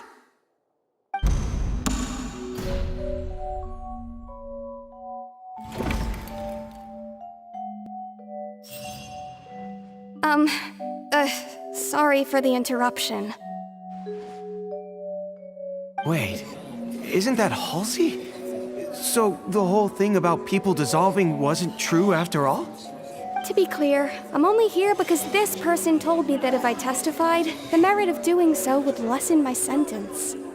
I was hiding outside this room listening to the proceedings because I was afraid that I would be the one put on trial. I was just feeling happy that no one had noticed me, and then before I knew it, she caught me. That'll teach you to underestimate us three. Where should I begin? I'm sorry. I'm the one who killed Cowell. I admit it. What? Why? Firstly, my name isn't Halsey. It's Lillian, and I'm originally from Mondstadt. I heard that Linny's show was gonna be a real thriller, but I missed the chance to buy a ticket, so I stole one. That's how I make a living. I steal stuff here and there, and I'd never been caught before. But I was noticed at the harbor a few days ago, and I barely got away. Lenny was the one who caught me in the act. Hey, no wonder you look familiar. So you were the thief! Liddy even mentioned that you were pretty skilled. Well, and I thought that would have been the end of it, but then the number selector chose me. He even mentioned the Fortress of Meripede. That's a prison, isn't it? So you can imagine how shocked I was. I thought he was on to me for sure. So I played along with the show while looking for an opening to flee, but then I got water poured on me for no reason, and then someone jumped into the tunnel to nab me. I wasn't going to take that lying down, so I knocked him out and stuffed him into the box. There was nowhere to run from there, though, so I had to change my clothes and hide in a box containing performance costumes. I slipped out after the first guard arrived at the scene and continued hiding inside the opera house. Can a person even hide in there? But I swear I didn't know that the water tank would fall down. Really, I swear it. Had I known that, I wouldn't have put him in the magic box. I may be a thief, but I'm no killer. Well, that makes everything pretty clear now, doesn't it? This time, we need to tell the entire story from Lillian's perspective.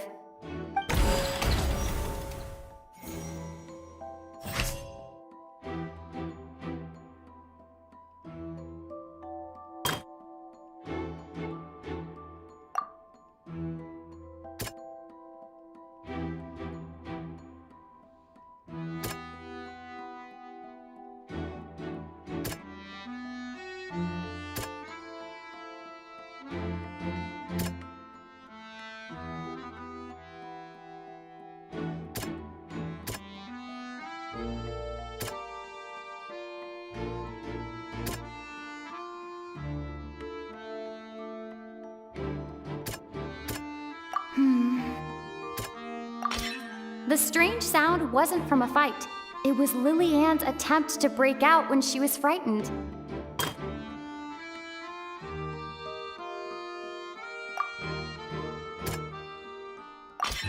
The flower vase was not broken to cover anything up, but was smashed during the struggle between Lillian and Cowell.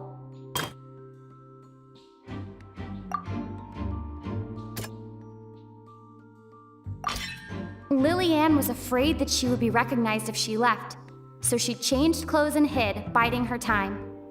Just what one might expect of an experienced thief. And it's Ace Detective Paimon time! Having been selected out of the blue, Lillian panicked.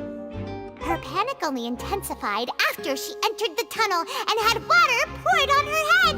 So she kicked the door open, producing the thud we all heard. Hearing the commotion, Cowell leapt into the tunnel, only to discover that Lillian had not dissolved. He did not know that Lillian was not from Fontaine, but was a thief who made her way in by stealing a ticket. Mistakenly believing that the water from the primordial sea needed time to take effect, he tried to force Lillian back into the box. The two broke the flower vase during the struggle, but Lillian came out on top, knocking Cowell out and putting him in the box. With no way of escaping, she changed her clothes and hid in the costume trunk until the performance ended.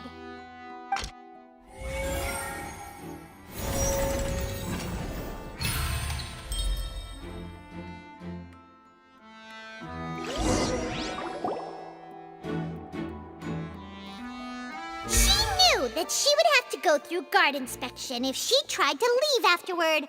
So, she has been trapped in the opera house these last 2 days.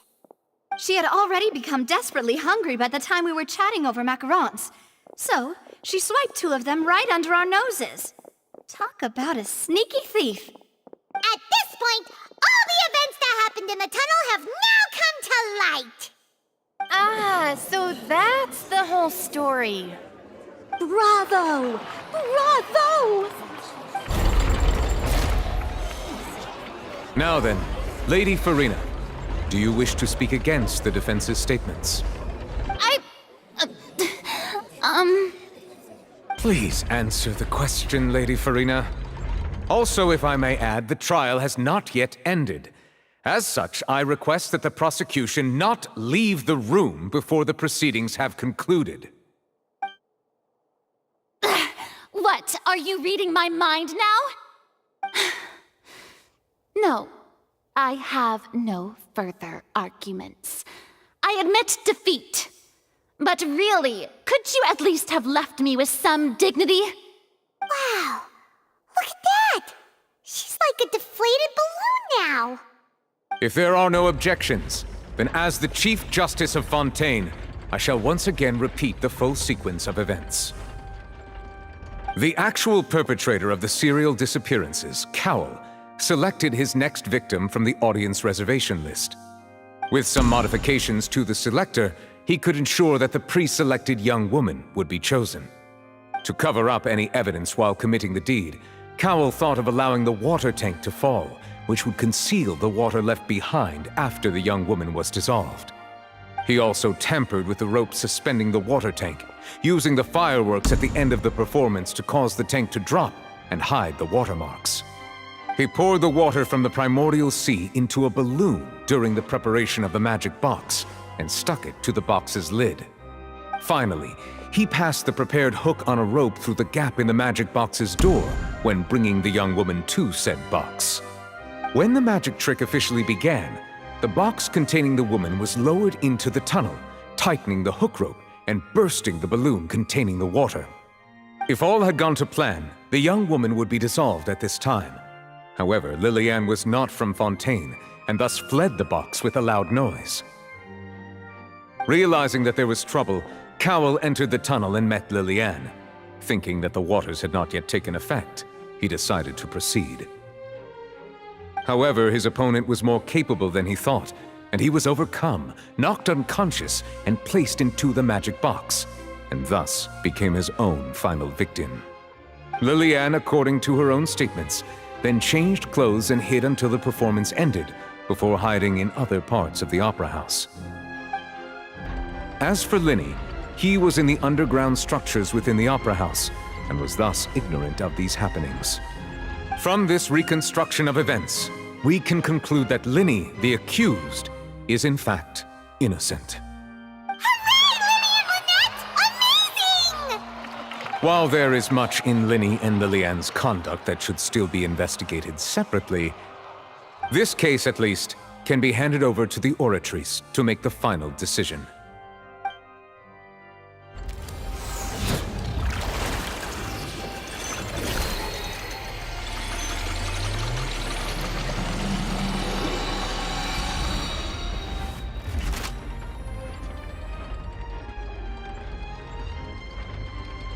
As such, Linny and Lynette are officially declared not guilty.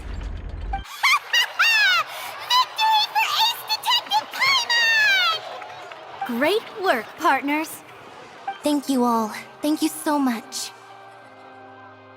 Next, I think we deserve an explanation, Guard Vaughn.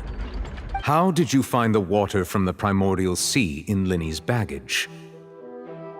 Right! Your discovery caused me to make a serious mistake, you know. Or was that not a discovery, but false evidence that you dared to bring before this court? I suspect that the accomplice mentioned in Cowell's notes was not Linny, but you, yes?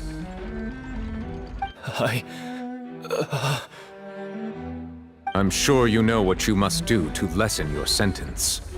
Speak quickly!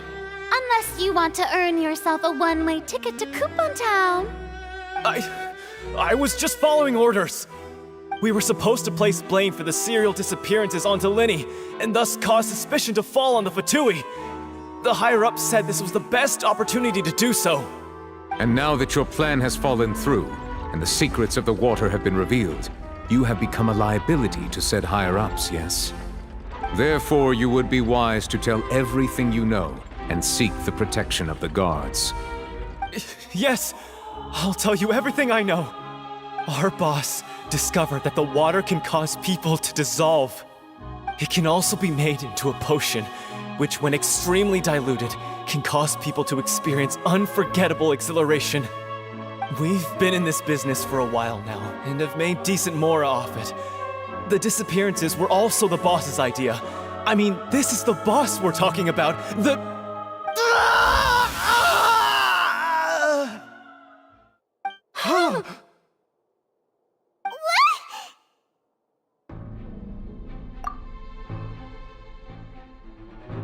And now he can no longer talk. Such ruthlessness. I shouldn't have expected any less of them. An outrageous act. All present, please submit to inspection immediately.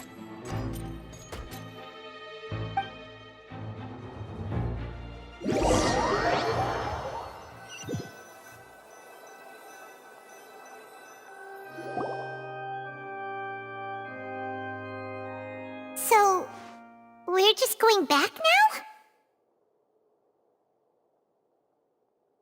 That's true, but... Traveler, Paimon! Please wait. Lenny... I know you may not want to speak to me right now. Maybe you don't even want to look at me. But still, let me thank you again for defending me to the end, even after you learned that I'm a member of the Fatui. I guess.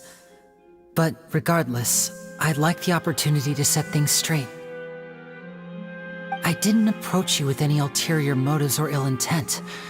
I've spoken to you as myself, just plain Linny this entire time. As for why I'm a Fatus, it's because the goals of the House of the Hearth align with those of an orphan like me. That's all. That was how Father, who you might know as the Knave, approached recruiting us back then too. The Knave? The one who controls the House of the Hearth? She's your father? That's right. And since we're here, I was wondering, would you mind hearing a story? It's about my past. Back when our parents first died, Lynette and I were left wandering the streets. To survive, I took to surreptitiously observing an older street performer who did magic. It took me several days to figure out how he pulled off his amazing tricks. I took my sister through several streets until we found a crowded corner, and we began to perform magic tricks there. To my surprise, we proved to be pretty popular, and we could at least stop worrying about where our next meal would come from for a time. But I didn't want my sister to remain a street rat together with me forever. Before long, an aristocrat came to me and claimed that he wished to take us in after watching my performances. So you went from orphans to nobility just like that? That was how we felt at first too. As if fate was on our side and we could say goodbye to those painful days. But I gradually discovered that while we were called foster children, he was really after my talent for magic tricks. He would constantly take me to all sorts of banquets to garner attention, which he would then use to expand his social circles. That doesn't seem too bad either. Better than roaming the streets at any rate. It took a while for me to realize just how dark his heart really was. After one particular performance at a banquet, I discovered that Lynette was not on the same return vehicle as me. I waited a long time after we returned home, but she did not come back. I went to that noble's bedroom and asked him about her whereabouts. The answer he gave me was, she caught the eye of the most eminent person at the banquet, so I sent her over as a gift. I mean, you'll be able to perform your magic regardless of who your assistant is, yes?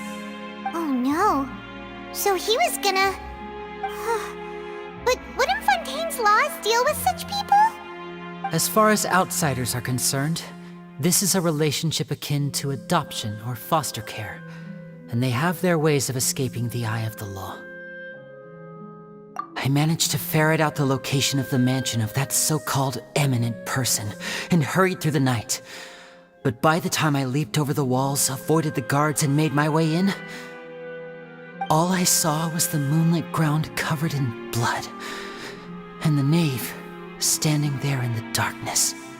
So, she'd already taken care of that guy. That's right. She had rescued my sister before she could come to any harm, and had even discovered several girls hidden in a basement, all of them orphans. Father, I mean, the knave, might have seen something in me, and so she made me an offer. The House of the Hearth welcomes you, for your interests align with ours. Here, none will ever betray you. Indeed, betrayal shall never be permitted here. I was hesitant to trust her. I mean, I had just been betrayed by nobles. But she was also quick to destroy the noble who had taken us in at first, giving us back our freedom. Oh, so that's how the two of you joined the House of the Hearth.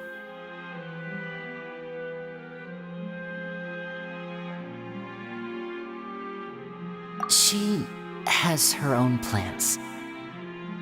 She has gained permission from the Tsaritsa to first use the Gnosis' power when she obtains it. She plans to use it to find a way to break the prophecy and save Fontaine. So, she believes in that prophecy too? That's right. The whole House of the Hearth is currently working to combat that crisis. Today's case has also proven that people from Fontaine can indeed dissolve into some sort of water, thus further supporting the prophecy. Everyone at Hotel Bouffe d'été, including the knave, has their roots in Fontaine. And we will always defend our homeland. To us orphans, the only connection we have left to this world, apart from our family, is our homeland. So, from small deeds like distributing magic pockets to huge schemes like stealing a Gnosis, everything is aimed at dealing with that prophecy. It's all right. I understand. The only thing I can do is relate all this to you. I just hope you can understand that even as a member of the House, I have never stopped making my own decisions, and that I believe what I'm doing is right. If you should need anything at all in the future, feel free to find me. I will do my best to help you, as plain Linny.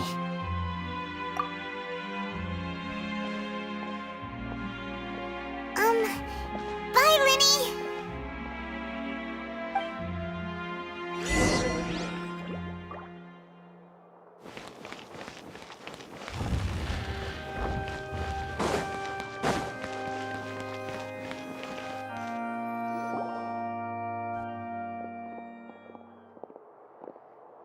Hey there! What was with the disappearing act you pulled right as the trial ended? Were you looking for us, Navia? Well, this whole thing isn't exactly over, is it?